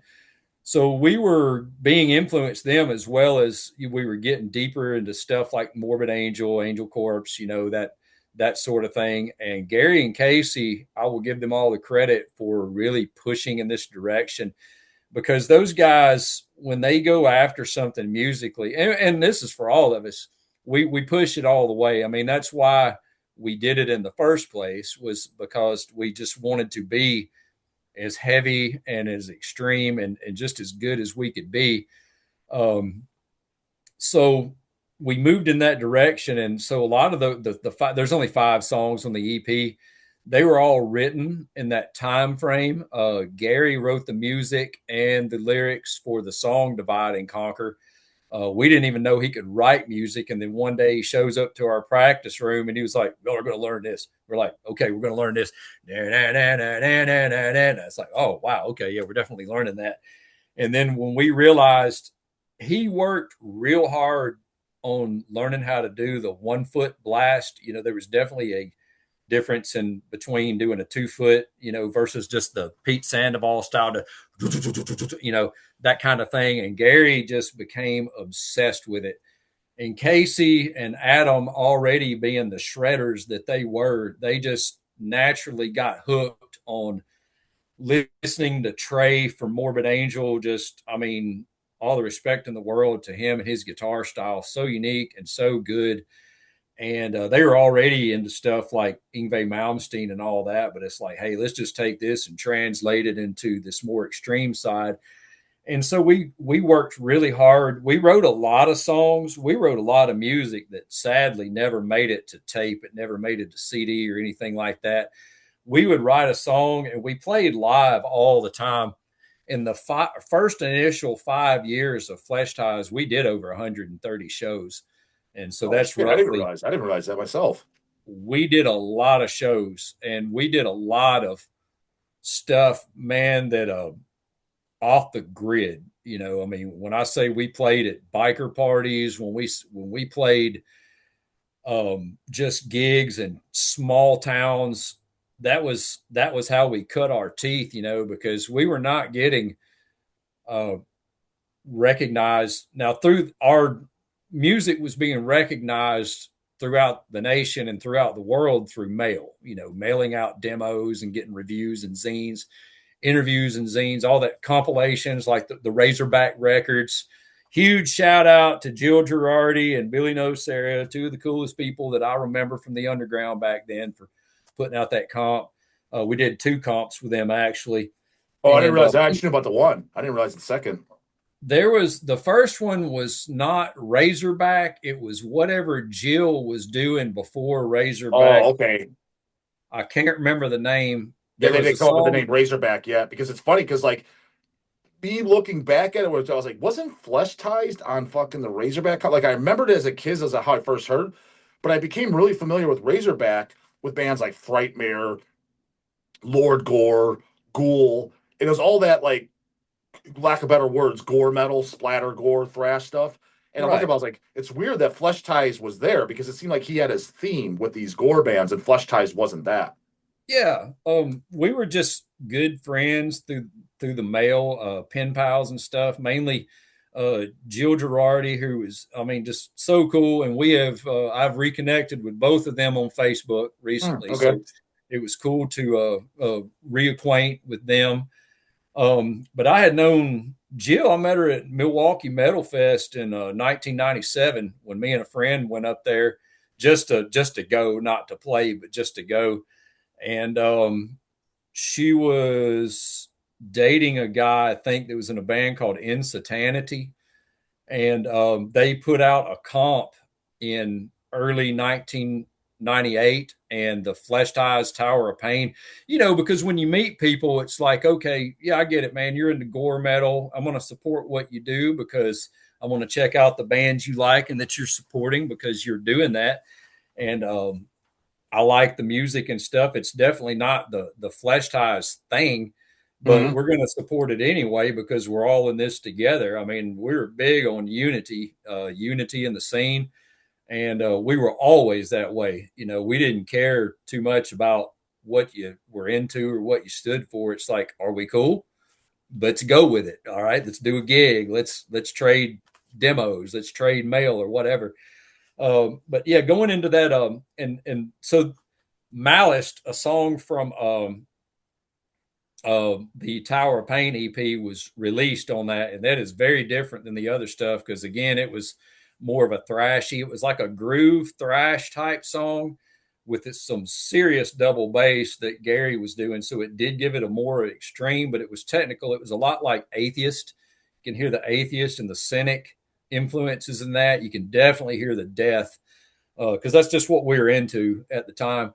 And so anyway, it didn't fit right in, but people dug it. I mean, we got a lot of, and the thing, like you said, you met, we gave out the Razorback comps that year at Ohio, Mm-hmm. and we put a song called Choice of Consequence. That was a song that was on the Divide and Conquer EP.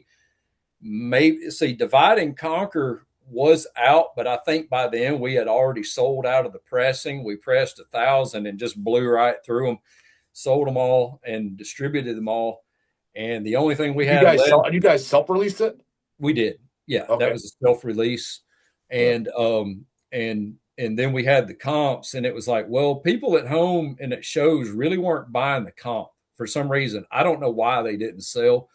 But I was like, forget it, man. We can't get rid of them. We're giving them away. We're here at this huge, death fest. It's all we got, and I think we may have just dumped them out in the crowd, like, here you go, Yeah. uh, Yeah. 100%. and that's just kind of what we did. But and then Adam Parker wrote a very cool song called Come Cerberus. It was about the three-headed dog, God Cerberus or whatever. He wrote the lyrics and music of that. I wrote the song Self. I wrote the music. Casey wrote the lyrics.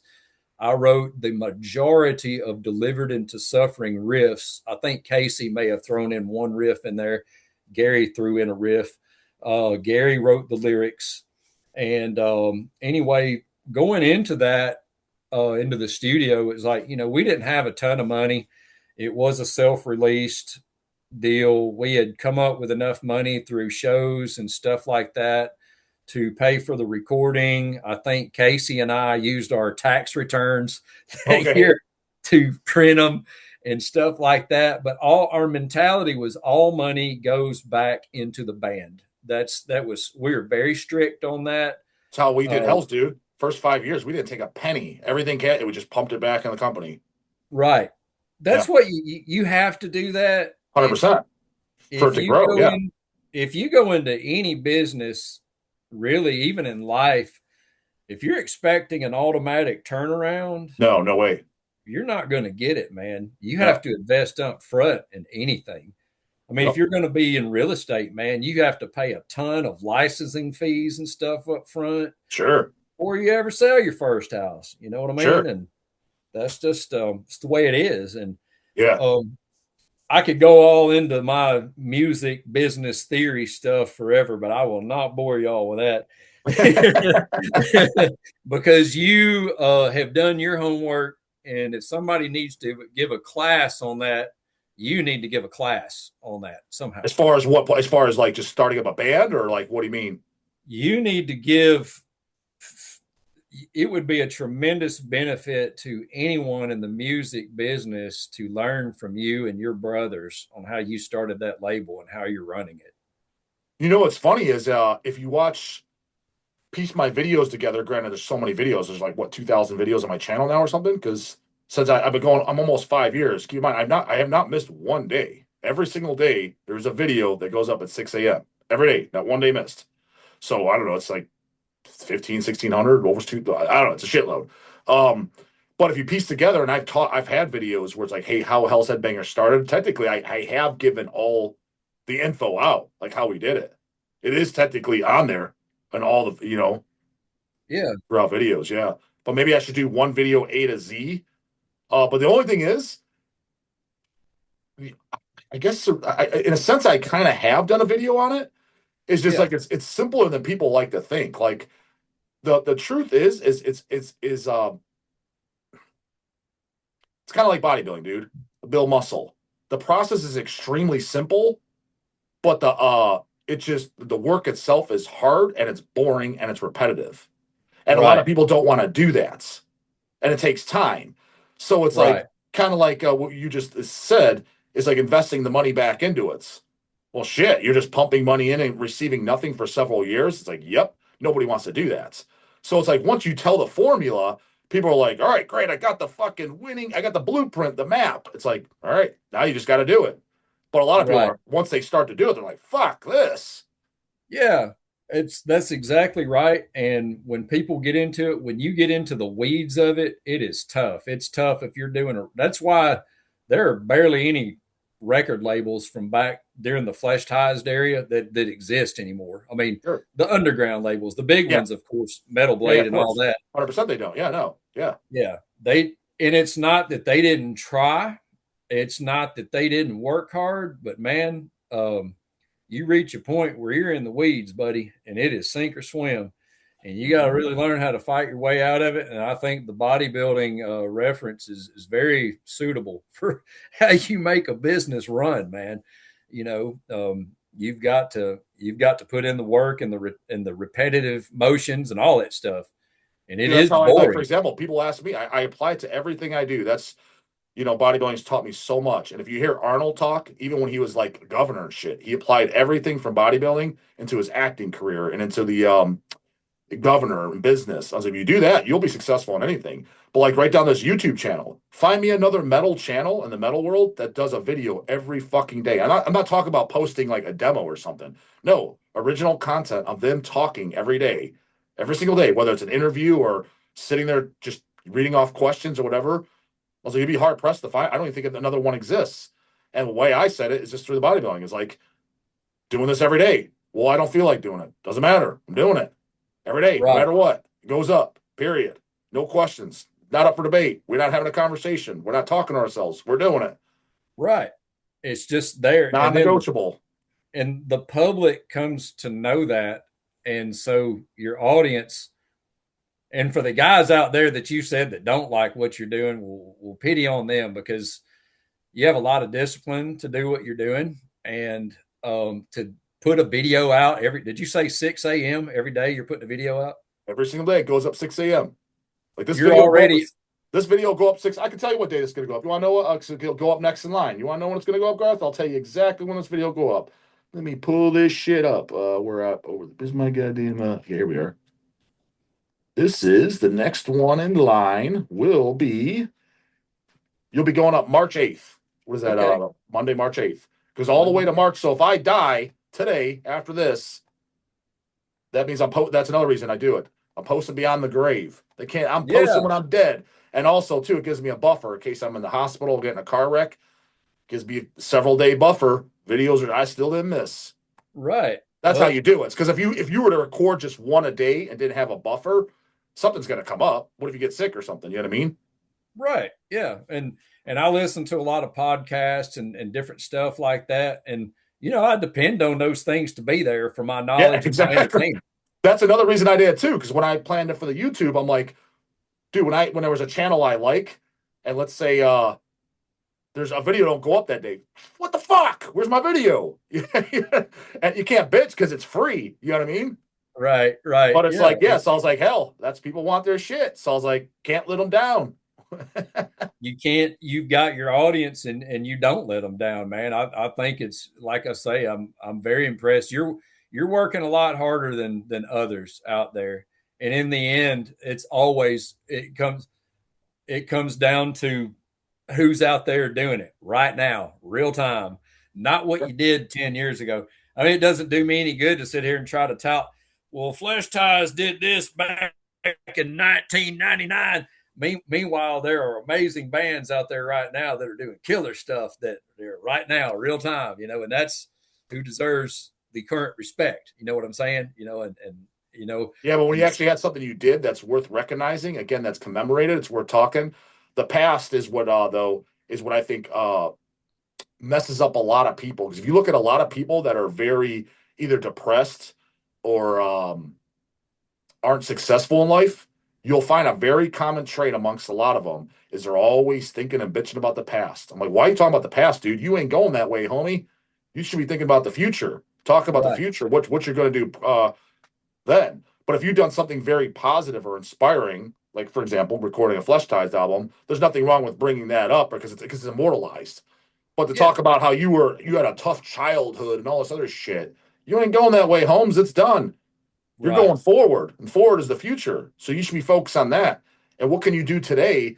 Today is only, I don't even focus on today. Today is what do you need to be doing so that way you have a better future.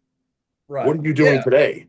I mean, if you notice, dude, like, but pay attention. Like, I'm not saying you don't, but in case for anyone watching, if you see anyone who's a Debbie Downer or not successful or so, I was like, well, pay attention. I was like, are they constantly bitching about the past or that's what they bring up? I was like, 9 times out of 10, that's what I noticed. right, yeah. You're totally correct. And when people and childhood trauma is that's a serious thing, but your time, it's a few years, man, and then you've got a whole lot longer in adulthood to go. Not the way I look at it too. Again, people call me a motivational dog sometimes over here. I give those motivational speeches. I was like, if you had childhood trauma, I was like, utilize that. You should be stronger than the average bear then. Because think about it, dude. Every one of us, dude, life is just a movie. It's Right, one big long movie. So let's say you live to be 80 years old, whatever it is, right? 1 to 80. It's going to be done eventually. Somebody who's dead now, take Ozzy Osbourne, he's dead. We have his movie. If right, you're to take it, if you're able to watch it, well, I want to make my movie the best movie that I can. You know what I mean? right, Not necessarily maybe the longest movie, but the only way you could do that is by moving things forward. And if you have things of trauma in the past, utilize that to make you stronger. Because think about it, if you ask every person, what is the hardest obstacle you had to overcome in your life, or the hardest, toughest thing you've been through? I mean, some of these chicken shit ass pussies, dude, the hardest thing they had is, well, when I was 8 years old, my scoop of ice cream at Baskin Robbins tipped over off my cone and fell on my shoe. Think of how weak and soft underbelly that pussy's going to grow up to be as a man. He's like, you haven't gone through shit, Holmes. and yeah, or like my dad took away my Corvette.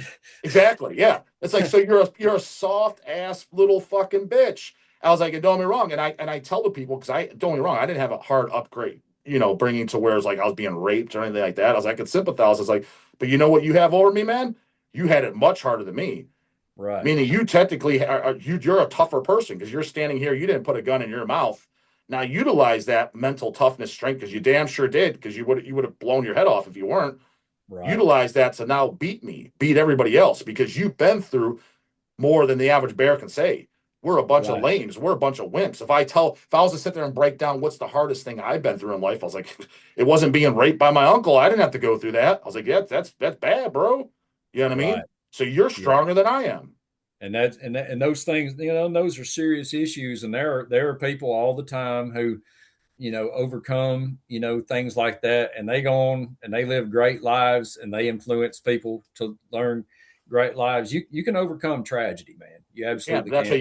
you got to change your mindset and you got to put in the right. Don't let it destroy you by with drugs, alcohol, things like that. Utilize it as a pro. Yes, it was a terrible thing, but it's over, and utilize it to now make you stronger moving forward. Right. And you A will, and that person in that scenario will be stronger. And, 1000%. but yeah, definitely life is something you have to move forward with all the time.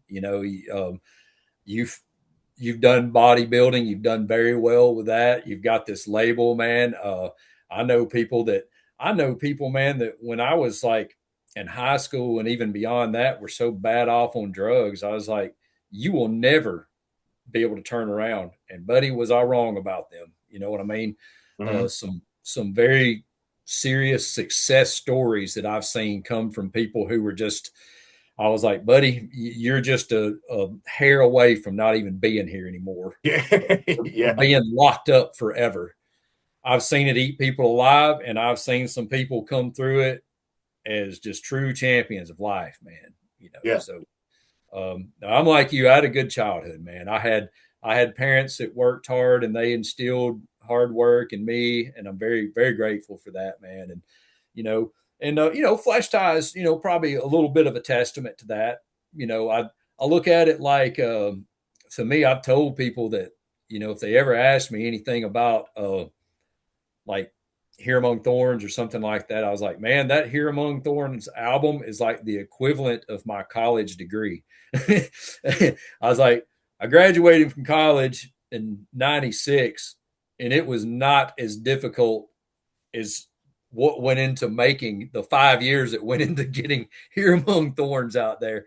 Everything I learned, I would call it like a master's degree in life. You know what I'm saying? You learn so much Yeah, I'll from, tell you though that here among for people that don't realize, I mean, it applies to Divide and Conquer too, but it really shines on Here Among Thorns to the full length. Is it's not just like a brutal, like Morbid Angel style death metal album. What stands out about it to me is it's very aggressive. yeah, Like, yes, you know what I was the most thing I was surprised about when meeting, especially Casey, since he's the singer on it, is right. how like yourself is just how much like I told you in the beginning, like how friendly these Southern guys are. Because you listen to that album, like, God damn, this guy sounds pissed. Like a lot of death metal bands I like too. Like take a band like Devourment or Suffocation. That to me doesn't sound angry and aggressive. It just sounds brutal. When I Right, listen to Here Among Thorns, I'm like, this sounds fucking pissed. Divine right, Empire Redemption sounds pissed. Altar Youth Against Christ album sounds pissed. Centurion sounds pissed. right. Uh Fleshtized was another one. I was like, it sounds like this is aggressive as goddamn fuck. Like it sounds like they're getting into it. As opposed to some guys, it's still good. The songwriting's there, but it doesn't have it just like that anger to it. Where Flesh Ties, to me, at least that's how it came off as a fan. That's how my perspective was, and that was it. Just makes it just grabs you by the throat more, in my opinion, when it's like that. Yeah. Well, I appreciate that, and I can when I listen to it, I'm like, good Lord, man, I couldn't reduplicate that if I had to at this point. A lot of that, I would say, it came from the way that we were living at that time. There was nothing comfortable about those years of Flesh Ties. We were poor. We were all living on our own. All of us had tough jobs. I mean, like we all did stuff like Gary and I both did like work landscaping, and we practiced every weeknight, like Monday through Friday Oh was shit, band practice. We did. 5 days a week, huh? We did, and then before we would get to practice, we would practice as individuals, and it was very disciplined. We had tough jobs. We were broke. There were problems with one another. There were problems with our friends. There was the usual drama of young men being at that age. There was girl drama. there was everything that went into that. And yes, we very much lived out that anger. The shows, the gigs, we probably gigged, I would say, 3 or 4 shows a month on average. We did what I call the weekend warrior thing, where we had to work through the week because we had to support ourselves. The shows basically paid no money. What money was made did go straight into the band, whether it was from merch sales or a little door money or whatever.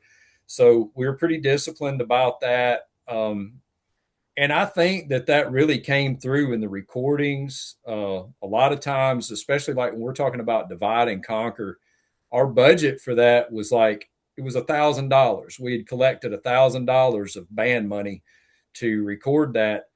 And that meant we need to get this done in as few takes as possible. Gary going in there and laying down those beats within 1 or 2 takes is phenomenal compared to now. A drummer would have a nice setup in his house and you probably record a few measures at a time. I don't know how people are doing it now, but there's probably a lot of that, as opposed to like, all right, man, the clock is ticking. Let's get this done. The majority of any money spent would probably be correcting guitar solos, vocals, things like that. Casey was a newcomer to doing death metal vocals. It essentially came from like, all right, man, I can't do death metal vocals. I've never been able to do it. I can't sing at all. So Gary did vocals too, only in the studio, not live. Adam did some vocals, but on Divide and Conquer, I'm pretty sure Casey did the entire thing vocals. And he was learning how to do it. But again, he pursued his vocals like he did anything else. He found the style he wanted to go with, which is essentially like David Vincent domination type vocals. And that's what he went for, and he nailed it. I feel like he did. It wasn't the deep suffocation, mortician. No. Yeah. We loved that stuff. We loved it. We loved those bands. And, but we just didn't want to do that style. That was their style. You know what I mean? Of course. Yeah, of course. You always want to put your own spin on, and not to mention, you don't want everything to sound the same either. Like everybody should have their own. Again, I talk about that when I talk about the music part, dude. For bands, it's like it was around 2005 to where I don't want to use the word jaded or burn out because there's still bands coming out to this day that I like, but it's like I average probably one new band a year, so it's way less. But about '05, it's like I kind of became, again, lack of better words, just burnout for newer bands coming out because it kind of lost the magic where people didn't have their own sound. Because even though, like, just take Fleshtized, like, yes, you can tell that it's influenced by Morbid Angel, but it didn't sound like Morbid Angel. Every band at that time still had like their own identity. Don't get me wrong, you had some direct rip-off bands of stuff, but it was way less than it is now, as opposed to if you take any band now, almost guarantee you're like, yeah, it's not bad, but it sounds like so and so. There's like it has no identity or soul of its own. But prior to 2005 for extreme metal, at least for me, maybe it's just because at 2005 is when I hit 20 years old. Maybe now that I'm adult, who knows? Then it just my brain switched. But for me, it was just like the magic is like gone because when it came to the brutal shit, dude, it's like, dude, every band's just trying to sound like Devourment, Disgorge from California, Cock and Ball Torture. I'm like, this again? What the flying fuck, Batman? I was like, you guys are like, you know what I mean? I was like, put your own, like, you don't have any charisma. I was like, you went to the Ohio Death Fest. Look at that lineup, dude. Fleshtized, Severe Torture, Lividity, Disgorge, Deeds of Flesh, Waco Jesus. I mean, each band had its own identity. Right. But it was all brutal and sick. I was like, but it's like you can tell these bands apart, like especially on record. Maybe live, it's all brutal and you never heard it. It might blur a little bit together. But if you put on each record, you wouldn't put on Waco Jesus Destruction as Commercial Scum and then put on Fleshtized Here Among Thorns and be like, these sound the same. Like you're like, oh, yeah, this doesn't sound the same. Oh, it was very different. And that was one of the cool things about being at Ohio Death Fest. There was so much death metal, but every band was very different. Yeah. Like you say. And again, walking around and like you said, you met, Maddie from Waco Jesus, and he was just like me. I mean, we're bumped into each other, probably shopping at somebody's distro, buying all the distros lined up, dude. Yep. Yeah. And the lines of the distro on each side of the wall. Right. Yeah, you just went, Yeah. there was Forever Underground there. There was United Guttural there. There was a Bladed, obviously, and the bands with their own stand. Yeah, it was just some walls. And it was fuck, dude. It was a great time. Right. It was. And even Milwaukee Fest at that time was like that because, well, I remember the year we played Milwaukee in 2000, it was very interesting. Two, maybe one or two of the guys from Slipknot were at the show. They Mhm. didn't play. There was a little weekend because there was another huge show in Milwaukee that same day. It was like it's called Tattoo the Earth or something. It was like Slipknot, Hatebreed, some other bands played that, but the guys from Slipknot came to Milwaukee to see Immolation, to Well, I watch heard they Immolation. like death metal. See, you don't watch my channel, and Slipknot, as a kid, was a band that I'd be offended by if you associated with me. I'm like, dude, Yeah, I don't. I was like, that's rap with a guitar. I can't stand that shit. But right. so when I tell my stories and I use them as a reference, because I don't know what the current references are of today's current bands of that stuff, people would think that I hate that band so much. I was like, no, I'm not a fan of their music. But the funny thing is, when I hear about the guys and that they like death metal, and the fact that they were super successful, there's a very good chance I'd probably get along with the original guys Yeah, better than a lot of people into the death metal scene because their business sense, they're successful, they're obviously hard workers.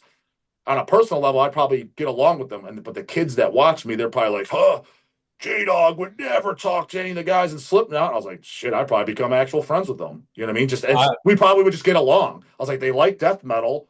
They're obviously hardworking guys, and they had a vision that was clearly a very, very successful business because those guys have to be fucking millionaires. right. Yeah. Oh, well, without a doubt. I mean, they're just massive, and I'm sure they're extremely cool people. And Lee when you Harrison says they are because I who Lee Lee? Harrison for Oh, Monstrosity. He yeah. dude, he flew up here for my fucking birthday just last month.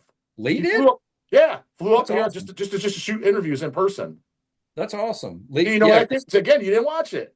The Chaos Inception interview, right? yeah. That I did because since Matt Barnes is in Monstrosity, he talked about. I was like, yeah, it'd be cool to shoot an interview with Lee or whatever. Lee watches the channel. He saw that. He's like, I'll do you one better, man.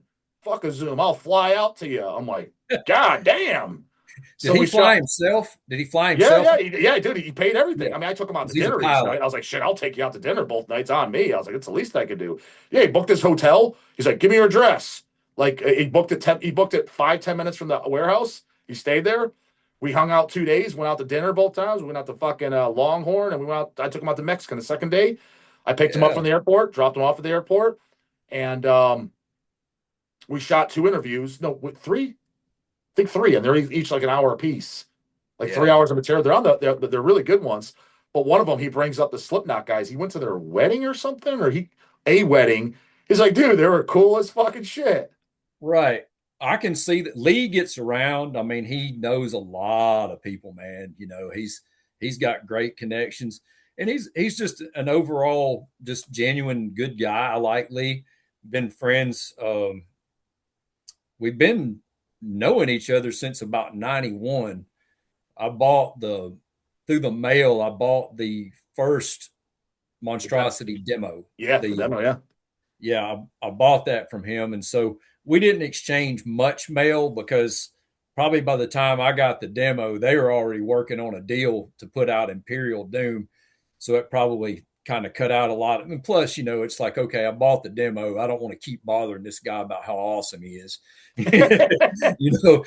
Yeah. But we've kind of been cool since that time, and then all through the '90s. And we had him here in Huntsville one time, and actually twice they've been to Huntsville. But anyway, he's got his pilot license and all that kind of stuff, and Yeah, I can he's telling see. me. I'm glad you're. I don't know if that was on camera or off camera. He was telling us, dude, pilot. Holy shit! Yeah, his pilot license. Yeah, because I think his dad's a pilot. I think that's how he got into it. Yes, his I think his dad was a commercial airline Yeah, pilot. I think he was telling me, but I was like, shit, I didn't know that. Yeah, a guy can fly fucking planes. I'm like, God damn. Oh yeah, he's got many talents. And speaking of Monstrosity, I know you've checked out their two tracks, right? Their new ones. Oh, I didn't hear. I heard Colossal Rage. So Colossal Rage, he played for me on his phone here, and I listened to it. And I don't just say this. Like if you start a band and I didn't like it. I'm like, hey, bro, we're friends. I love Fleshtized. We're cool. But I was like, I don't like it. It's just for me. I'll tell you, I don't bullshit people, especially because people rely on me to be honest about my opinion. Now, Yeah. I'll give a constructive criticism, recommend it for fans of X. I'm like, I didn't dig it. Dude, I really liked that Colossal Rage song. Like, I really liked it. I was like, this is It, a good ass fucking song. it's a really good song. And then they released a second track Oh, about a I got week ago. Oh, Yeah. I'm gonna look it up today, dude. Along with dude, I got to mark down. Check this shit out, fucking Garth. I got Spinecast, Converge from Within, and I'm gonna also. Well, I know the name, and I know I listened, but I looked it up. I was like, why don't we had this stuff? I don't think I know the first album. I'm gonna check out the first Insanity album because I Yeah. gotta brush up on that. I know I've heard them, but I think I heard a later record, and when you brought it up, I'm like, were they around that long? And it looks like they have a '96 album. I was like, I didn't hear that. I was like, I think I heard some Hoagie 2000 album. I was like, I got to hear the Right. early shit, and I got to hear these demos too. God damn it, demo '93, that's got to be good. Yeah, man, that's it's all good stuff. Yeah, they were a Oh, insanity. dude, they got some bun in here too. God damn, pretty young thing in this too in the photo. How about that, man? Because usually death metal is nothing but sausage, man. It's always nice to see some eye candy. You know what I mean? Yeah, man, that's it was. Well, we used to call those the nickname for like a big show with like 12 death metal bands, $10, and it was referred to as a sausage fest, is what it Yeah, was that's called. why I refer my channel to a sausage fest. You know, it's hilarious too, dude. Like recently, because dude, with this YouTube shit, like as much as it seems like, man, this guy's a pro, he really knows what he's doing. I don't. I just know post fucking videos every day and just post them, goddamn it, and try to come up with the coolest title that'll draw them in. That's all I know. But I found the analytics section to where it shows shit, and it's it's 2% female. It says that watches me. Right, And right. I'm pretty sure they're being oh so generous with that 2%. I think it's 0.2%. I just don't think it could That's go down that goddamn low. I think 2 is the lowest number they could type in. your typical female at a death metal show was somebody's girlfriend or wife, and they were just Thousand like, percent. please get me out of here as soon. Do I have to stick around for all these other bands? Well, yes, you do. Luckily, because I go out with my wife, comes out with all the shows, and she comes from the background of like she likes Cradle of Filth and like bigger metal, but Yeah, more like Nine Inch Nails, Marilyn Manson. But she's in the camp to where because people like she's been on the channel a few times, and people's like, yeah, like what do you think of flesh ties and shit? She's like, come on, dude. Like I don't know what that. But she's like, it's like obviously I'm around it because I work for Hell's now. I put it on the background in the car and she goes all the shows. She likes it for like, hey, don't shut this off. It's cool. But yeah, is she thrown on Here Among Thorns? No. But she's right. there. She's not like, hey, when is this garbage fucking over with? Can we get out of this show? Like you said, as opposed to I think most chicks, God damn, we done yet? Can we go? As a matter of fact, dude, I gotta drag her because she likes to drink. I gotta like, hey, we're going. I'm the first one. I'm ready to go before she is. Let's just put it that way. So I don't Oh have to. wow. I don't have to suffer through to where she's yanking my arm. Hey, let's go, and I gotta miss fucking the headlining band. I've never had that happen once. Right. Yeah. And I know exactly how it is. I don't go to a lot of shows anymore like I used to. Somebody, I better really know somebody in that band if I'm going to see them, or if it's a huge band, like Metallica or something. Obviously, I don't know them, but like if Monstrosity were to come to town, I would go see them for sure. Yeah, yeah, Just yeah. Okay, if yeah. nothing else, just to go hang out with the But guys. that's what I say myself, dude. If I was in your boat, I'd be going to less shows than I do.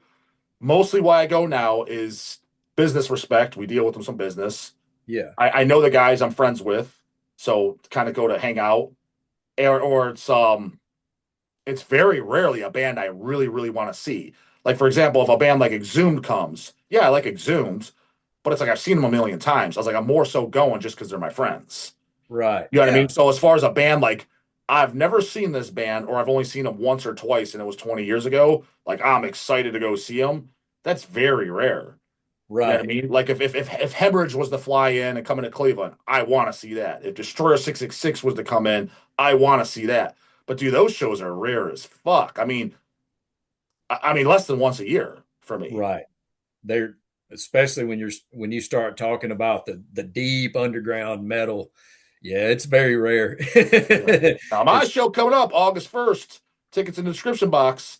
The headlining band Denial of God. They've never been. They're from Denmark. They've never been to the U.S. ever. Been around since yeah, 1992. So fucking 34 years and never stepped foot on U.S. soil. Wow. Not even for personal reasons. Yeah. I bought their visas and I'm flying them in. Now that I'm excited to see because I've been a huge fan since I was a kid. I think they're the most underrated black metal band in existence. So if you haven't heard them, Garth, you probably haven't. Underground black metal band from Denmark. Sound like nobody. Um, they're my headlining band doing a 75-minute set. I purposely am flying them in because I want to see them myself. I've never seen them in my life, and I was like, I want to see them. Right. Yeah. Well, that's cool. I mean, that's cool that you're a big enough supporter of the music to do that. In my time as just being a promoter, people will be like, "Well, did you make any money off that?" I'll be like, "I spent about 800 on it. Didn't make none of it back." Because not that I'm and for any promoters or wannabe promoters out there, don't do that. If you want to be successful, it'll drive you crazy. But I tell people all the time, I mean, for me, man, it's like about the art of the show. Like, Donald Trump has the art of the deal. Well, I believe in the art of the show. I want this gig to go exactly how I want it to go, beginning from the ground up. I've got to have complete control over everything. I don't want to depend on some lousy venue owner to tell me what to do. So essentially, this date is booked and I own everything about it. I've got the contract for the band, the opening bands, the food, the whatever. Anything that happens, I'm responsible for. But I want people to see what I want them to see and how I want them to see it. I want to overspend on sound and lights. I'm going to do more than I'm supposed to do, but it's going to be a killer show and you will remember it.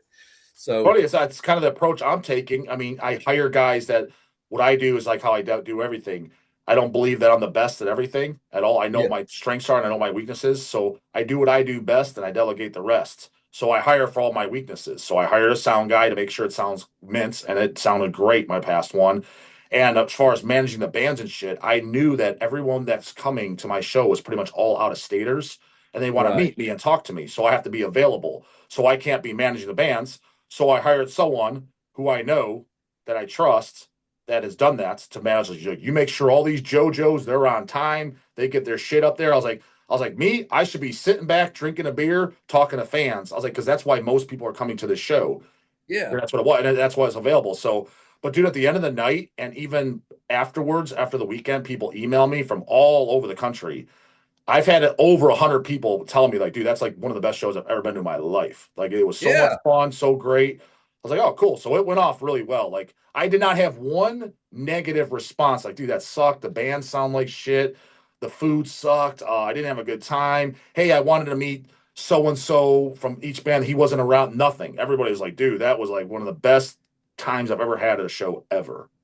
right. Yeah, and that's the art of the show. Yeah. That's what I mean, in Fleshtized especially, we dealt with so many people that they certainly didn't have any band's best interest in mind. They were trying to make anything. If it was $5, they were trying to walk away with it and a lot of the venues that we dealt with back then, it was awful, and sound was always the thing that people wanted to skimp on. But what you're doing, you're talking about putting on a top notch, very professional, very, I don't, you're sacrificing a lot of things that you could potentially have. I hope you make money. I do. I hope everybody's profitable off their gigs. It's hard to do. It's really hard. Some people So have my figured out. situation, because I'm gonna open a book about it. My situation is a little different. So on this past one, I lost $1,000, which I was great with. I was okay with losing 5 grand. Right. But you got to remember the position I'm in is a little different. It's advertising my brand, which is now Yeah. the YouTube channels because it's called Dead by Dog. My channel's called Dead by Dog. There's a huger, larger picture, and then Dead by Dog it advertises Hell's Headbangers, which is my big avenue of how I make majority of my money, obviously through my salary, right? So it's a Right. domino effect, and I see the long picture because I've been doing this, and as the channel grows because it's monetized, it has since I make more money, I get paid directly, so it's not the immediate income on ticket sales. If I break even or come out in the green on the ticket sales, that's just a bonus. Right. But Yeah. if I lose 5 grand or whatever, I'm just like, that's just an investment. It's an Yeah. investment for a future setup of what I'm building for the all in all, for the down the line. You know what I mean? Because let's say it Right. brings in, like, if people are talking about this, oh shit, I like Denial of God, but I'm in California, which by the way, there's people that are flying in from California. They did last year too, to Yeah. Ohio, just for my Good show. for you, man. But, That's awesome. but let's see people that can't, and they see the show like, oh fuck, man, Denial of God, the first time they're playing the States, where are they playing? Dead by Dog. What the fuck is Dead? What's this Dead by Dog? Oh, it's a YouTube channel. Well, let me check that out. How many people you think found out about my channel just because of that, or will about doing Future Fest? I know for a fact there's tons. So now I got new viewers, Right. Yeah. new Well, followers.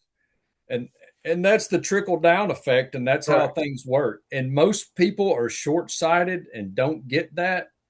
So you're going for the long To their term. defense, though, as far as what you're saying for promoters, though, to their defense, a lot of them, that's all they're doing. Let's say they're trying to Sure. promote shows. So it's like, yeah, if you lose on a show, you lose because there is no trickle down because they don't have a thing to trickle down to. But Right. that's where it's mine, where it's like people are like, hey, how's the show going or how the sales are like, I don't even worry about it, man. I don't care. I'm doing it for Right. me. I'm bringing in shit I strictly want to see. Stuff that that hasn't come to Ohio ever or very rarely to Ohio. That's what my whole premise of my show is. And I was like, doesn't matter. I was like, in the end, I'm doing what I want to do, and it's a win for me. Yeah. And I completely get that because my motivation anytime I did that where I was just like, okay, this is a suicide mission. I'm about to just burn money here. It was always for the whatever band I may have been in. Um, this is to establish a lasting relationship with whoever I'm bringing down that will be critical. Even one, on a friendship standpoint, will always be friends. Two, it's strategic. It places you in the right spot. It gives you, or if I'm booking a friend of mine show, you know what I'm saying? Like, I want your band to be successful. You can't afford this opportunity on your own, but I'm going to do it for you. I'm going to take care of everything and put you in the limelight. You get to open up for so and so. I'll cover the bill. You know what I'm saying? I was That kind trying. of thing. Yeah, No, I've done that a that's lot. exactly what I'm doing. I'm not going to mention names of the ones I don't that I've had this one, and I mean it's not too hard to figure out, I guess either if you look at the list. But it's yeah, it's like where it's like you're my friends, or I'm a big fan of your band. Either scenario, either you're friends or I'm a big fan, and yeah, I'm taking on all the expenses. I'll take care of you, but I'm doing this to help you. I was like, it Right. helps me out to help you, and I want to help you out. And I've thrown a few bones like that, and I like doing that too. You know what I mean? Yeah. And when you do that for somebody and they return the gratitude and the respect, then you have truly done the thing. The worst is when you run up on somebody who feels like that they are obligated for you to do that for them. And I have Mhm. run up on bands like that. My experience on that, I can't even talk about it because I understand. it's in company how that within the company. I'm not even gonna get into that, but yeah, there's definitely where it's like, yeah, not walked all over, but just zero like recognition, or it's just kind of like I wouldn't even say the like they feel entitled people. It's just they don't even recognize it. You know what I mean? They don't Like just zero understand. appreciation. It's almost like, but they're not even doing it to be malicious. They just don't recognize. Like I don't know, man. Certain shit. It's like maybe if it was just a one off and it wasn't that big of a deal, I could see it. But when it's time after time and it's like you're bringing in a massive benefit to somebody or helping them out, and it just kind of like that spoiled kid. You know what I mean? Right. Like he's 18 years old. Daddy deposited $10 million in his bank account. He thought nothing of it because everything was handed to him. Then he goes around. He sees other 18-year-olds. What do you mean? How do you not have $10 million? Like it's whatever. He doesn't. He's not being malicious and not appreciate the 10 million from dad. He just doesn't know because it was always given to him. Right. Has no clue what went into making that money to hand it Right. over. And it's the same thing. And that there is definitely a sense of entitlement. I've dealt with that. And just people with no clue, genuinely no clue, like, okay, all right, man, if you feel like you just got over on me or something, that's fine. I'm a nice dude. We're going to walk away from this and we're still going to be cool. But you're going to try this on somebody else who ain't so nice one day, and it's not going to go well for you. Funny said, Be dude. Yeah, we're careful. very, very similar because I didn't get. There's things that I Oh shit, I'm definitely not going to say anything because guys Yeah, I don't don't like bring too. up names. Yeah, there's definitely a few things that popped up where I'm just like, I like you, so no problem. I'll do this. I'm like, but dude, kind of like you said, there's nobody else would do this, dude. Like you get Right. somebody else, they might punch you in the face for even asking this. Yeah. But it's funny because with my channel, again, you don't watch. People think I'm this malicious dickhead or I'm this bully. I'm like, dude, I'm probably the most generous motherfucker you know. Like, which you Right. don't know, but you just see me through the thing. I was like, you have no idea, dude. I help people out all the time. I was like, I'm Right. the most helpful person you know. I was like, but I think maybe the way I present myself, which is, it's kind of a character in a sense, or I like to say I exaggerate to get my point across. People get Right. this reputation on that I'm this opposite, that I'm this bully. I'm like, no, exact opposite. I was like, I eat way more shit than I know some people in the same industry that they wouldn't put up with this. They wouldn't deal with this. They I just eat it, like be the larger man, take it, cool. But yeah, kind of like you said, I'm like, hope this don't happen with someone else, bro, because they ain't gonna just, hey, yeah, I'll just kick you another 500 for no reason, even though it's last second. right. Like that Yeah. shit, and it's about like, fucking kidding me, bro? Like talk about catch me with my pants down. Yeah, I Right. guess. Yeah. I've heard some horrible things. The worst, and I've never dealt with this, but promoters sometimes have a bad tendency to sneak in a band on a large show and do it under the guise that the guarantee they've already asked you for is to cover the whole package. And then the night of the show, you find out, like you said, you need to pay another 500 or another $1,000 to this band that was, you know what I'm saying? Have you ever heard of that happening to people? Oh, I I've do. heard it. I found out again. Don't want to get. Well, I want to get in trouble. Let's just say I found out the end of the night something too, where it's like I asked you 20 times, bro. Why the fuck didn't you give me the answer? Here's the answer I got. I won't say much because it'll give it away kind of who it was or whatever. Like how are we handling such and such charges? These or this. I will figure it out. I will figure it out, dude. No exaggeration. I asked at least 5 times, possibly as many as 10. That was the answer I got. We'll figure it out. Cool. We'll figure it out. Yeah, you figured it out all right, bro. You just gave me the fucking bill. Right. That Yeah. was to figure it out. It's like you should have just told me that. But it was highly insinuated. That homeboy hookup, highly discounted. No, it wasn't. Right. I was like, all Yeah. right, I see where it's at. Loud and clear. I read you, homie. Cool, I'll take care of it. I didn't deep dig into it. I didn't twist your arm. But I know where I stand. I know where we stand. We're cool. Not gonna bitch. I'll eat it, but Right. I'll just leave it at that. I found And that then out real fucking quick. and I always have hated that, and that's it's one reason why I don't promote a lot of gigs anymore. I've kind of, I guess, retired from that actually, but until 2 years ago, I was still doing it quite a bit, and but yeah, it's kind of rough because the B word. Yeah, you do sometimes like, man, am I a bitch for doing this? And then you find out you're like, well, no, not really, man, not really, because I could have dealt with this situation gangster style if I really wanted to. If I was that crazy, yeah, man, I could handle this and make it go my way. But I'm not about that, and neither are you. You're a gentleman, man. So Hmm. you're a good dude. Um, and but that's just, unfortunately, we get back to the entitlement aspect of some people, and it's not just the metal scene either. There's a lot of entitlement in a lot of scenes. Oh, I think it's just modern society now, especially with the kids of today. Right. Yeah. Yeah. And well, it was pretty bad back in the day. But we could go on and about different stories we've heard of people getting ripped off and things. That's where trouble would start, though, like in scenes and shows and all that kind of stuff. Because for the most part, death metal, especially, I guess one thing I like about your whole approach to this is your approach is very old school, man. Like, there's not been any weird, like, I need you to fill out this form and blah blah blah. It's even though we can't see each other physically, it's a handshake deal. Yeah, yeah. That's But almost. I what? I was telling you that because for the obviously talking to the other guy, I was like, dude, almost. I've been doing this for 25 years. I was like, almost. I mean, I think we have like maybe 10 contracts, Right. and we've done, dude. If you count CDs, LPs, cassettes, every 7 inches, every format we did. I mean, Dawg would probably know my brother, but it's got to be over 1,000 things we put out, and we have Yeah. maybe 10 contracts. One of the contracts was with Mortician. Right. That when we did Hacked Up for Barbecue on vinyl, there was a contract for that. And I Uh, completely understand that. That was a big album, and they're a big yeah. band, you know. And mostly it's because the reason for that is because it was between us, Relapse, and them. So that way we're on the same page. Right. But most of it was like contract. I mean, I don't know. We just we just agreed. I was like, the contract is this. Here's my address. You see my face. If I fuck you over, drive up here and kick my ass. I was like, that's the contract. I was like, because you know where I'm at. I was like, my Right. address is good. It's 4231. Fucking not 14. It's 708 Marks Road, Suite number 101, Valley City 44280. I mean, it's Google. It's on our site. It's on every email signature. It's out there. Like, I'm here every day. I'm here right now. Drive up here and beat the shit out of me if I rip you off. Like, what do you? I tell you where I am.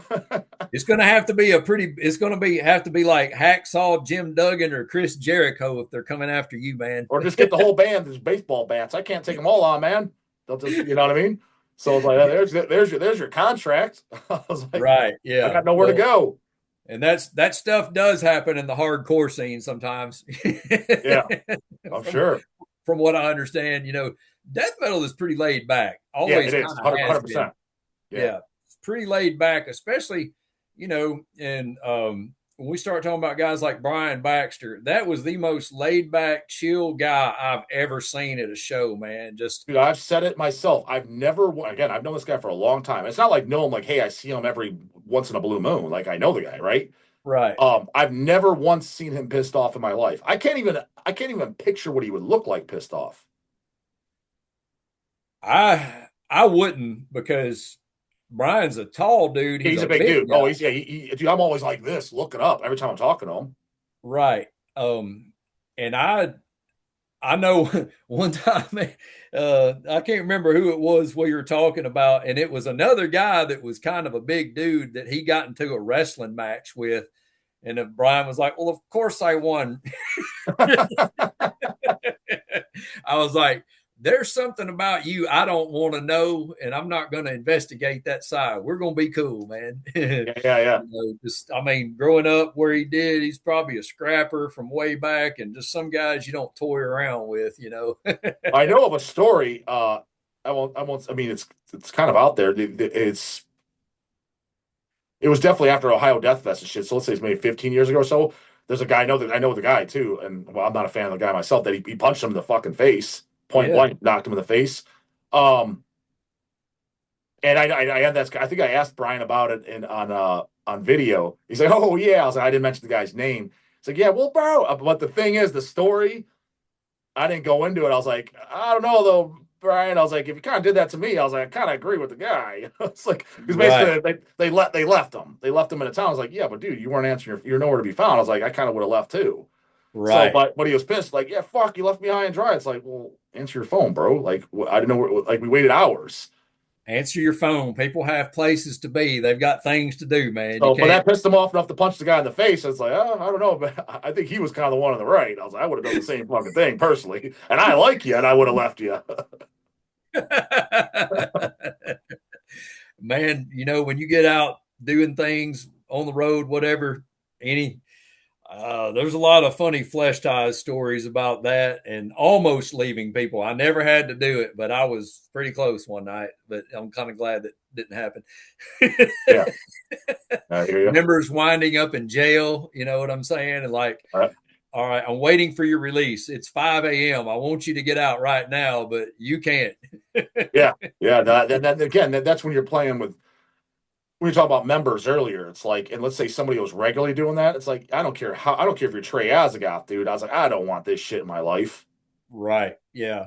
And at that time in my life, I was definitely up for a lot of chaos, but I did have my limits. And Right. Gary and I were like that. Gary's a dude that doesn't take much to push his buttons. And back then, now he's the most chill guy in the world, man. But back then, he was just somebody that local bands, anybody that ever acted above their raising, he was very quick to take them down a notch. You know what I'm saying? And That's it. I got that from the interview that he came in on the cat. He came that way. He comes off as a very masculine guy that, yeah, he'll put you in your place if he needs to. he didn't put up with much, and he didn't put up with much in the band room. And, and But now, like I say, he's a very chill dude, but he's been into bodybuilding too Yeah, and everything. he's still pretty jacked. Oh, he's jacked, Yeah, I only saw him through the camera, but I was like, I mean, especially in the metal scene, because you don't see too many guys that even work out. I saw, Right, oh, this guy at least works out. I was like, so it's kind of because we started talking about peptides, and I think maybe TRT and shit, and training a little bit towards the end of the video got brought up because Matt's like, oh, I knew you guys would get going. So I told you, like, you and Gary would be able to talk. He's like, because like, yeah, he goes to the gym too. I was like, oh, yeah, dude. I was like, obviously, I could talk hours for that, but I try not to. I talk a little bit about training and nutrition on the channel, especially if people send in questions to ask. But some people yeah, don't like it. Some people don't like it because it's majority of the metal scene, and kids in this, like, dude, I don't want to hear about fucking longevity peptides. What the fuck? right, Like, I'm yeah, 16. I want to hear about goddamn what's the sickest new album. You know what I mean? Which I get it. You know what I mean? At my age, I rip on them and I bust me because I try to change the mindset a little bit because now that I'm that quote unquote influencer, which I think is lame as shit term, because I was like, I'm a record, I was like, I'm a record label owner that uses YouTube to help advertise. But right, by definition, I'm an influencer. So I try to influence this bunk ass fucking mind scene and the metal scene, which is just busted up as all hell by majority of them. right, To think more positively and to be more productive and just live a better lifestyle because you go in the metal scene, average them, they're just busted up as all hell, mentally and physically. right. And sadly, that seems to kind of be So if the I can help out with that, if I can inspire a hand, which I have, people come up to me, hey, I lost 100 pounds because of you and shit. Like I was like, God damn, fuck yeah. You know what I mean? If I can help just a few people, I'm like, fuck yeah, then I'm helping our scene. You know what I mean? Well, you are. I would say, I mean, you're definitely doing a good deed. If you've influenced one person to lose 100 pounds, That's what then I think. Yeah, yeah, exactly. that to me is amazing. Came out to me And in Maryland. He's like, dude, he's like, yeah, I started implementing some of the things you said. It's like it's like switching over to calorie-free drinks and shit like that, and just the simple stuff. Like, dude, I lost 100 fucking pounds in a year. I'm like, God damn. right, and that's good, man. And I commend you for doing that, for being a positive influence in the death metal scene. I think that's good. I look for my life, the way I live now. It's very different than how I used to be. The apathy is gone. I have children and a wife and a career and stuff like that, and so I definitely can't live the wild. We were always pretty responsible though back in the day, even Fleshtized full time, man. We were responsible guys back then. Were It's any of just you, yeah, back then, were any of you guys big drinkers or big drug users or anything like that? Because some bands are, some aren't, some are just mild, some are like, yeah, I'll do a little blow on the road. Like, where was your guys' stance in the band wise? Like, I know some guys that are off the fucking rails, goddamn Vince Neil, fucking Ozzy Osbourne style. And I know some guys that are a little, in the middle. that was definitely all around us. As far as the years of Fleshtized, man, we drank a pretty good bit. I smoked a decent bit of weed back then. Okay. But when I got a job around 99 is when I quit. I hadn't smoked weed since 1999 because I got a job where I had to take a drug test and was subject to random drug tests. And once I'd been clean for like a year, I was like, there is no point in ever doing this again, man. I, Dude, I don't even I like it. didn't, it's funny you say, because everybody I know smokes weed. I tried weed for the first time when I was 31. So 10 years ago, that was the first time I Right, tried it when I was 31. And I was like, this shit sucks. I was like, I'm just tired.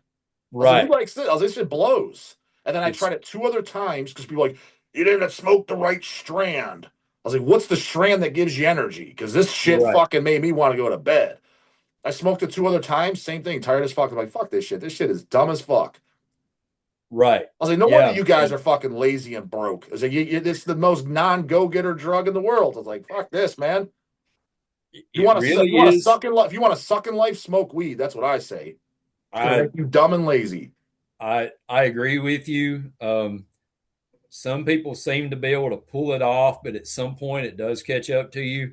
It's bad for you mentally. I think it puts you in a bad place in particular when you're out there looking for some and you haven't had any pot in 2 or 3 days. It wreaks havoc on your um, ability to be. It makes you very irritable and not fun, and it sucks. and I'm glad I don't do it. As far as alcohol goes, we all drank too much at different times. Um, I got pretty bad into alcoholism after Fleshtized. The breakup of that band and then not having my key focus there kind of pushed, I won't say pushed me, nothing pushed me. I just did it. And then just one day I was like, wow, I'm a drunk. I have no friends anymore. This really sucks. And, Yeah. that all, there's a big testimony into all that, but I turned it around, couldn't go to rehab, couldn't afford it. So Oh, I so, had to, so you were that bad to where you'd be possible rehab.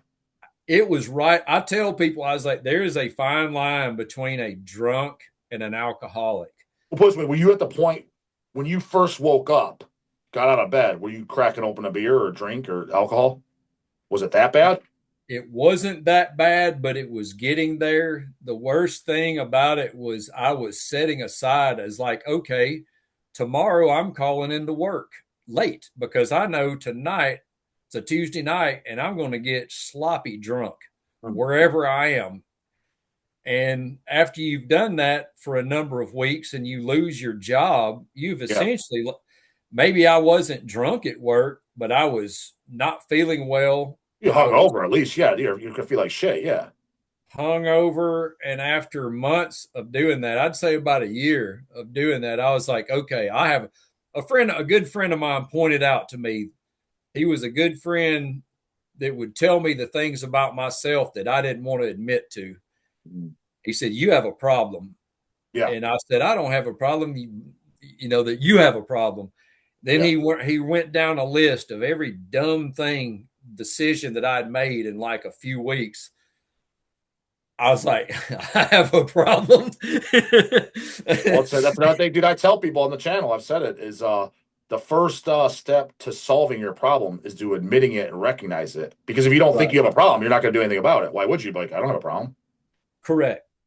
And to people who truly have, if you are an alcoholic and you're listening to this and you wake up in the morning, like you said, and you're looking for a shot of something, if you can't make it through the day, please God, get help. Yeah. Just do it. There's no shame in rehab. I was at a point, like I say, I was a drunk, meaning that like I could still cut it off. I could cut it off. And I did, and I quit cold turkey. Now it sucked for about a week, or I think 3 weeks it takes to like officially break a bad habit.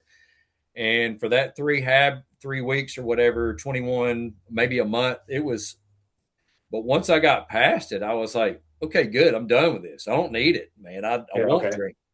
Yeah. And I could still be at a bar full of people. Man, there's been times when I would go to a show, and maybe this is wrong for me to do this, but you go to a gig and your buddies are playing at a bar, and it's like the bar needs some alcohol sales to justify having your friends. I would say, buddy, it's been a while. Can I get you a drink? I'd buy a beer and tip the bartender, but I'd drink cranberry juice myself and hook somebody else up with a. Oh, so you're at the point, like in your life now, like you don't drink alcohol at all, not even like Not at all. social. Oh, okay. Okay. I can't. I can't. I can Yeah. never do that again. Yeah. Because like Like, myself, I was never a big drinker, and I'm not. But I'll have some sociably. But like for yeah, example, like I don't think I've. I mean, I've definitely been legally drunk, but I've never been slammed in my life. right. Like I've never been blacked out. I've never had to where I don't remember the previous day. I've never had it to where I've fallen down or couldn't walk. I've never been to that. I'm never even close to that. But if I got it to Yeah, where I was probably, where I could tell I'm drunk, like, oh shit, I'm talking more than usual and shit. Yeah, of course. But even right. that's not often. Like I Yeah, never just go home. Like if I go home tonight, there's no beer in my house. But if I'm at a show or something, I might have. The only reason I drink at shows is because a lot of people come up to me now and talk. It makes me more sociable, and I want to be. I don't want to come off as this jerk. You know what I mean? right. Yeah, yeah, exactly. And I understand that. And if you can control it that well, then you are fine. There's nothing wrong. You know, even though I'm religious and everything, the Christian faith doesn't necessarily condemn drinking alcohol. It's just like in the Bible it says you shouldn't let it be a vice. And then again, it's wrong for me probably to buy someone else a drink, but I would do that knowing that that person had things under control. Now, I Mhm. wouldn't do that for a guy who, like, if you're falling down sloppy drunk and you're not gonna you're gonna get in your car, well, I'm not buying you a drink. I'm gonna offer you a ride. But you know what I'm saying? I was doing that kind Yeah. of stuff to support the band. But so I don't think there's anything wrong with having a beer. My dad likes to drink. My brother likes to drink. There's nothing wrong with that, man. But it's just if it's getting control of you, then it's a problem. Then Yeah, that's it's what a I think. I think with real anything, problem. just like with weed and shit. 'Cause there's some people that are probably gonna put in the comments a bitch. I'm like, dude, I'm not anti-weed. I'm just like, for me, I don't like it. And I was like, and I just say this because they like to cope. They like to say it's not addictive. I was like, well, first off, let's get something straight. I'm not saying it's addictive like goddamn cocaine or heroin. Obviously not. It's on that level because they'll just compare it to that. I was like, that's an extreme comparison. I was like, but okay, it's not addictive. Cool. I was like, go a month without it. Right. Like, Yeah. then it's addictive. I was like, dude, caffeine is addictive. Like right now, I am technically addicted to caffeine. Now, can I kick it? Yes. But every time I do, the first, and I do because I go periods when I won't have it for like a month. The first 2 weeks, I was like, I feel tired and shitty. I was like, this sucks. I was Right. like, you are technically addicted. But I was like, they're thinking just addiction, like they need their fix and they're going to rob their grandma for money. I was like, no, it's not that. It doesn't have to be to that level towards an addiction. I was like, but if you are using it every day and you can't go a day without it, you are addicted to at least a small level. Right. And they just don't want to admit it. I don't know if they think that makes them a junkie or a low life or that just makes them less of a person. I'm like, dude, what's wrong with just admitting shit? I go, what's Right. the problem? I have no problem. I was like, I'm addicted to caffeine. All right. I was like, when I need to take a break, I will. I was like, but right now, I'm technically addicted. I was like, I'll say it out loud. I don't give a shit. Like, like they get all upset. Like when you say it, I'm like, dude, you're addicted to weed. Right. Yeah, and weed is addictive. It's a different type of addiction. Certainly, it's not going to send you into convulsions or whatever. You know, I don't know. I Yeah, mean, I've seen enough movies about people being on heroin. I'm just like, no, thank you. yeah, heroin, opiates, people like that. If they have, yeah, if they come off opiates and they're addicted, yeah, they have withdrawals to where they're literally vomiting and shit. It's like, Right. yeah, I mean, it's obviously it's not to that degree. No, no shit. I'm not saying it, but that's how they take it because they get all the, god damn, dude. When I've called out, they get defensive as fuck in the comments. They do, and I understand people not thinking that they're into something bad, but it's like, man, you really kind of need to give it up if you can. You know, you really should. Um, Weed is just one of those things that it's too easy to separate you from what your goals are, your real goals. And if your goal is to get high in an hour, then you need to change your goals to like go to the gym, Yeah, go something more run, productive. Yes, yeah, yeah, play some pickleball or do something else, man. yeah, yeah, yeah. Just, uh, but yeah, I mean, people that I guess I was lucky. I think when I was in the seventh or eighth grade, man, I watched that movie Less Than Zero with Robert Downey Jr. And I was like, I will never, ever, ever do cocaine, ever, ever. Mhm. Yeah, I've never tried cocaine personally. I never I tried. It was never one of those have. things. Now I'm not gonna lie, because it's like I like stimulants. Part of the reason I never tried it, there's multiple reasons why I never have. One of them is I probably would like it, and it's like, Right, well, I don't want to like. I mean, that's not something you want to get into. You know what I mean? And but I'm not gonna lie. I was like, would I enjoy it? Probably, knowing how I like shit that gives you energy. But they say there's guys that like uppers and they like downers. I was like, I wouldn't like downers because I like shit that gives me energy. I was like, but yeah, would I like that? Probably. right. Yeah.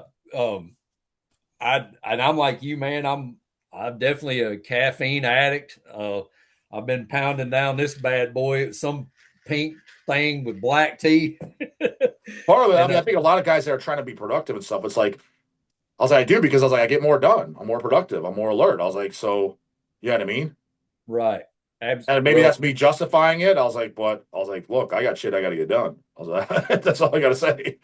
if you're up posting videos and you're already working at your label and you're already up going before 6 in the morning, yeah, you need a little hit of caffeine to get you. And I've had to back away from caffeine. I gave myself an ulcer um, from the stuff that I was drinking, man. I'll just tell everybody Be careful what you're drinking because some of these cheap energy drinks, Oh, I could tear your shit up. Yeah, yeah, yeah, yeah. they will, and it takes a while to get over it. You got to be real careful about those cheap powders, and that's what I was into for years, man. Oh, okay, yeah, yeah. Like those ones So, at the gas station and stuff. oh yes, that is just garbage on your body, man. So Yeah, stay I away never had from it. those. Yeah, yeah, I never had any of those. Yeah, don't do it. I had to break myself away from that pretty much cold turkey, and now I'm down to like one little drink every few days or something, and I probably shouldn't even be able to do that, but Mm, still gotta. We wake up early, man. You got to get going, and 1,000%. metal sounds really good when you've just downed a big caffeine drink too. Yeah, it does. Yeah, yeah, it goes good together. Yeah, because I mean, both, energy, energy filled music, energy filled, stimulant, Right. That's exactly right, man. So, but just people be careful with the stuff that you do. If there's people in your audience, man, that are having trouble with things, man, don't be afraid to give it up. Just if it's killing you, listen to Justin, man. He's got plenty of good advice on, bodybuilding and get yourself better and staying away from the negative stuff, man. You got a great outlook on life, man. I love it, man. Oh, I try. Yeah. So, and you Some got, and taking it, I, some like it and I, taking a run with it, and then some, don't. Like with anything, some will listen, some won't. right. Yeah. That's exactly right, man. It's true with anything. Sometimes I need to be the one listening. A lot of times, actually, you know what I'm saying? So, Yeah. No, there's a lot of things I've learned, especially when it comes to business and stuff, that it's like, man, I wish I would have figured this out earlier. Because goddamn, you know.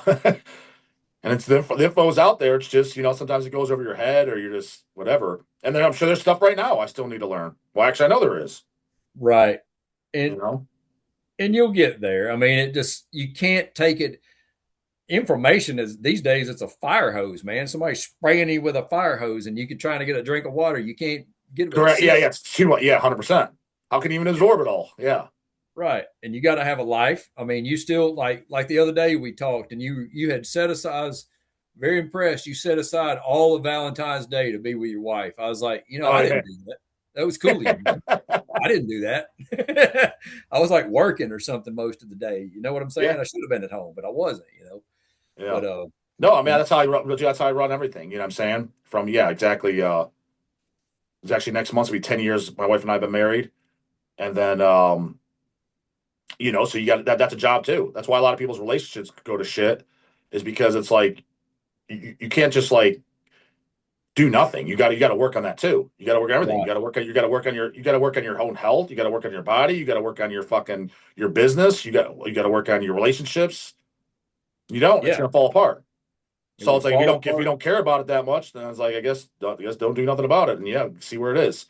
But like, look at why everybody's divorced. So they can't hold down a relationship. Oh You yeah. know?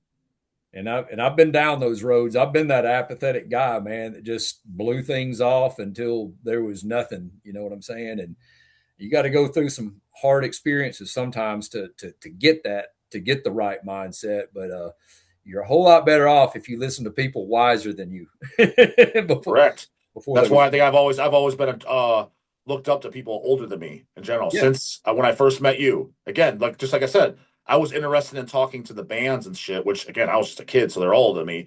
I was never interested in talking to people my own age. Like at high school, I had no friends. I mean, I got along with people, but I had no friends just because I was like, what are you gonna know? What are you gonna?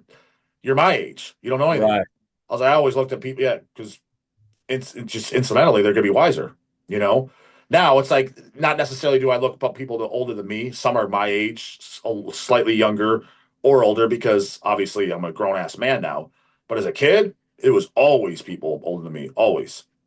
Right. Yeah. Yeah. And that's cool that you did that. And I think to a degree we're all that way. We've all got our peer groups and stuff. I mean, playing ball with other kids your age and all that. I mean, yeah, you get but you've always got your eye on something, or you should have your eye on something bigger. And the only way you're going to find out is to like befriend people that have experienced things and stuff like, it's kind of like jumping into the band scene, when I was young, man, the guys that were around me knew nothing. I was like, yeah, I want to go to this show because I can meet these dudes in this band, and yeah, they're 6 or 7, 8 years older than me, but they talk to me like I'm a human being, and they're the next step into getting into something a little bit bigger. You learn from those people. Mhm. Like this shirt that I'm wearing. Can you see my Skeletal Earth shirt? I can now, yeah. Do you know who that is? You ever I heard of know the them? name very. I know the name very well. Why don't? That's an older band, right? Older, yeah, way older, man. They Pretty- were. I think their They, stuff got reissued like not that long ago. Let me see, did Vic Rec? I think maybe Vic Records put out a comp CD. I think you're right. Yeah, I think it was Oh, Vic. the Devolution. Yeah, we got the. Yeah, yeah. I don't know it, but I'm familiar with the name. They are. De-Evolution was a good album. Their best. They had two in an EP. The album before it was on Foundation 2000 Records, and it was called Eulogy of a Dying Fetus. Yeah, I see that on Metal Archives here. Yeah. That is a tremendous grindcore album. They were like the Napalm Death of America, and Do you still see these um, guys around? That's what it says from Alabama as well. yes, they were from Huntsville, and that was like when my friends and I, when I told you we would pile 5 to 7 people deep in my car, that was one of the main bands we went and saw all the By the way, do time. you still see the guys that were in that band? Do you still see them around the scene at all anymore? No, when they stopped doing Skeletal Earth, every one of them just got out of everything. And Okay. but we're still now the bass player. I threw a show for his newer band about 3 years ago, and we reconnected that night, and it was so fantastic to see Jared again and to hang out with him. And but other than that, the rest of them that I have not seen, but we do connect on Facebook all the time Hmm. and stuff and talk that way. You know what I'm saying? Which is just as much of a social media is great and it's awful at the same time, but for stuff like 100%, that, 100% agree. Yep. yeah. 1000% agree. But they did their time in the scene. That band was around for about 8 years. And then you have to figure those guys were into the thing before their band got started. So by the time Fleshtized came around, they were all vacated. You know what I'm Yeah. saying? And Yeah. that's Yeah. okay, respectfully, man. It's like you did your thing, man. You provided me with a building block of how to know how to run the band that I was going to be in. You know what I'm Yeah. saying? And Hmm. they did tremendous things. It's weird because they were not a technical band at all. Like if you listen to Flesh Ties and you listen to them, it's like, well, how in the world were you influenced by Skeletal Earth? I was like, well, not so much the music. I love the music, but it was from the attitude and from like what they were doing. I was like, it Hmm. was a band from Hunt. They were the only band in the Huntsville scene in the 80s and early 90s that was connecting with bands and venues and doing things outside of Huntsville. They were friends with Napalm Death that they had never even met, but were exchanging demos with. They were friends with Malevolent Creation. They were friends with King Fowley from Deceased. You know what I'm saying? Yeah. They were they were friends with Mayhem. You know what I'm saying? From Yeah. through mail and stuff. They Yeah. they Yeah. were connected. It Yeah. was cool. It was really cool. So that was a big thing. I just wanted to send out a shout out to Skeletal Earth, man. Oh yeah. Yeah. A lot of people get like, I know the name and just through recent times that stuff getting reissued, but I can't remember if I listened to it or not. I'm definitely gonna have to now. I get a lot of the stuff. Again, it's like it's the fire hose, like you said. Like I see all the names because it comes through the shop, but I was Right. like, some of it's like I don't remember if I listened to it or not. So I was like, I know the name, but now granted, some of these, like I said, I did not know the name. I did this Converge from Within. I didn't know that. Spinecast, I didn't know that. Instantanity, I know I listened to later stuff, but Spinecast and Converge from Within, those I'll be honest, those I did not know at all. Yeah. Yeah. And you'll be glad when you check it out because there's a lot of stuff, man, it just goes under the radar. And then there's some Oh yeah, stuff it's so cookie cutter. It's like, okay, man, like you said, you make it through a song, it's like, okay, I've checked it out. We're good. yeah. That's what most of it is. That's I what don't I see would. That's this what, relationship going any dude. That's what farther. that, you brought up Mayhem, and a friend of mine she texted me a couple weeks ago. She's like, "Did you listen to the new Mayhem?" I was like, "They have one," and then we got it in stock, and I was like, "Ah." She's like, "Yeah." I like it. I was like, "Ah." The last thing I heard by them was Grand Declaration of War, and I thought that was unlistenable. I was like, "But maybe I'll throw it on." And I did put it on YouTube or whatever. I remember, and It wasn't bad. I was like, yeah, they're playing. It's black metal at least, so it's I was like, honestly, it went in one ear out the other, and I was like, I'm good. I heard it. I was like, Right. note to self, don't buy. I was like, it's not bad. I was like, it just went in one ear out the other, just like completely like went over my fucking head. Yeah, and with those guys, I am kind of like that as well. I never really got into them. Nothing against their legacy or what they did or anything like that. It's just wasn't my thing.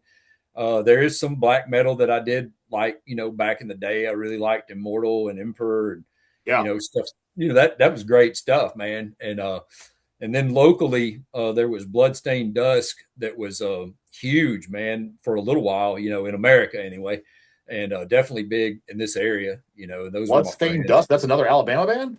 Yes, yeah, you need to check them out. I It never was heard of them either, man. oh wow, yeah. I played on Bloodstained their Dust. I played bass on their first EP. No, yeah, I don't know. What label put this out? Black Lion Records. Yeah, the demos from '98. You said the first album, The Dirge of Deaths of Silence, first album you said? Yeah, let's see, was that their full length? I didn't Yeah. play on the full length that was Oh, you released. know I what think, though? I mean, we probably had this I recognize this cover. yeah, So um shit, maybe we have it on the shelves. Or I've had but yeah, I'm not familiar with it though. yeah, you'll like it. It's great. They were a great band. They put on some tremendous shows. They were always a fun band to play with because um, they were just intense, and I think you will like it a lot. If Yeah, you're if you're you guys all have stage names. So what was your stage name? Did you have one? well, I didn't play. I played on their EP, and I can't remember the name of it. I can tell And you. I did play. The Legion's reign over Christendom, Yes, I played on, 1999. and I did not have a name. I was not actually considered a part of the band Well, because it says you took Exul on bass. if that's the name they gave me, that's fine. They slapped one on you. That's fine if that's what they gave me. What And if happened that's to Daggeth, man? Daggeth, rest in peace. Guitar vocals, 2005. What happened to that homeboy? he died in a car wreck, man. It was very sad. His real name is Patrick. I never called him Daggeth or whatever. I mean, Right? it's Patrick. You know what I'm saying? He was a Yeah. brother, man. He was totally cool. He died. Actually, Matt Barnes, and two other guys had been to Atlanta the night before. They stayed out all night. They went to see Suffocation. Uh-huh. Patrick was a delivery driver for a Chinese restaurant, Oh, shit. Okay. and he had no sleep. And that day, he got into a wreck and he died. And it sucks, man. Because it's just the loss of a good friend, a great musician, and that really sucked. But nonetheless, he wrote some great music, and he was a good dude, man. He was a good dude to jam with, and just a friend, man. Still think about him often, because he was funny, man. He was hilarious guy beneath the Well, corpse paint, man. He was a you know what I'm gonna do, Garth? I'm gonna, in memory of Daggeth, I'm gonna listen to the first thing. Since you can listen yeah. to everything for free nowadays, I'm gonna YouTube that EP. I'll listen to that That's today for Daggeth. How's that sound? yeah, man. That absolutely to his memory. Again, just a totally good guy, funny man. I could go on and on about funny stories about Patrick and his shenanigans and stuff. Fun me and him had out. We used to get away from the scene, man, and just not have like we like spend a weekend with another friend. We went and saw like Napalm Death and just hung out for a weekend, just chilling, man. Mm-hmm. Let's get a break from this drama and hang out. Let's go see wrestling. He was that kind of guy. Yeah. Fun stuff. Um, because it drives you crazy. But yeah, you're learning all kinds of new material today. Just when you thought you'd heard it all. I know. You're informing me, man. I'm used to doing the informant. But you know what, Garth? We're gonna probably have to cut it here for a few reasons. One, my battery's almost dead. So I Yeah, gotta try to charge this phone. Two, we've been on for 3 hours, so nice lengthy one. yeah, So man. yeah, one to hear of. But yeah, it was really, really good talking to you, dude. Um and yeah, anything else? People watch out for those flesh ties. Um And yeah, if you got any questions or something, put it in the comments or any suggestions. Like I said, we're going to do those flesh ties. And if you got to hear anything else from Garth, but yeah, you got my contact now, Garth. So if you need anything, just hit me up, dude. You got my phone number and my email. I've got your phone number and your email, and I can't thank you enough for this time. Thank you, man. I really appreciate it. Yeah, it was a really good talk, dude. It's good to see you again. Keep doing everything that you're doing. It's awesome. Your training, music, of shaking your hand.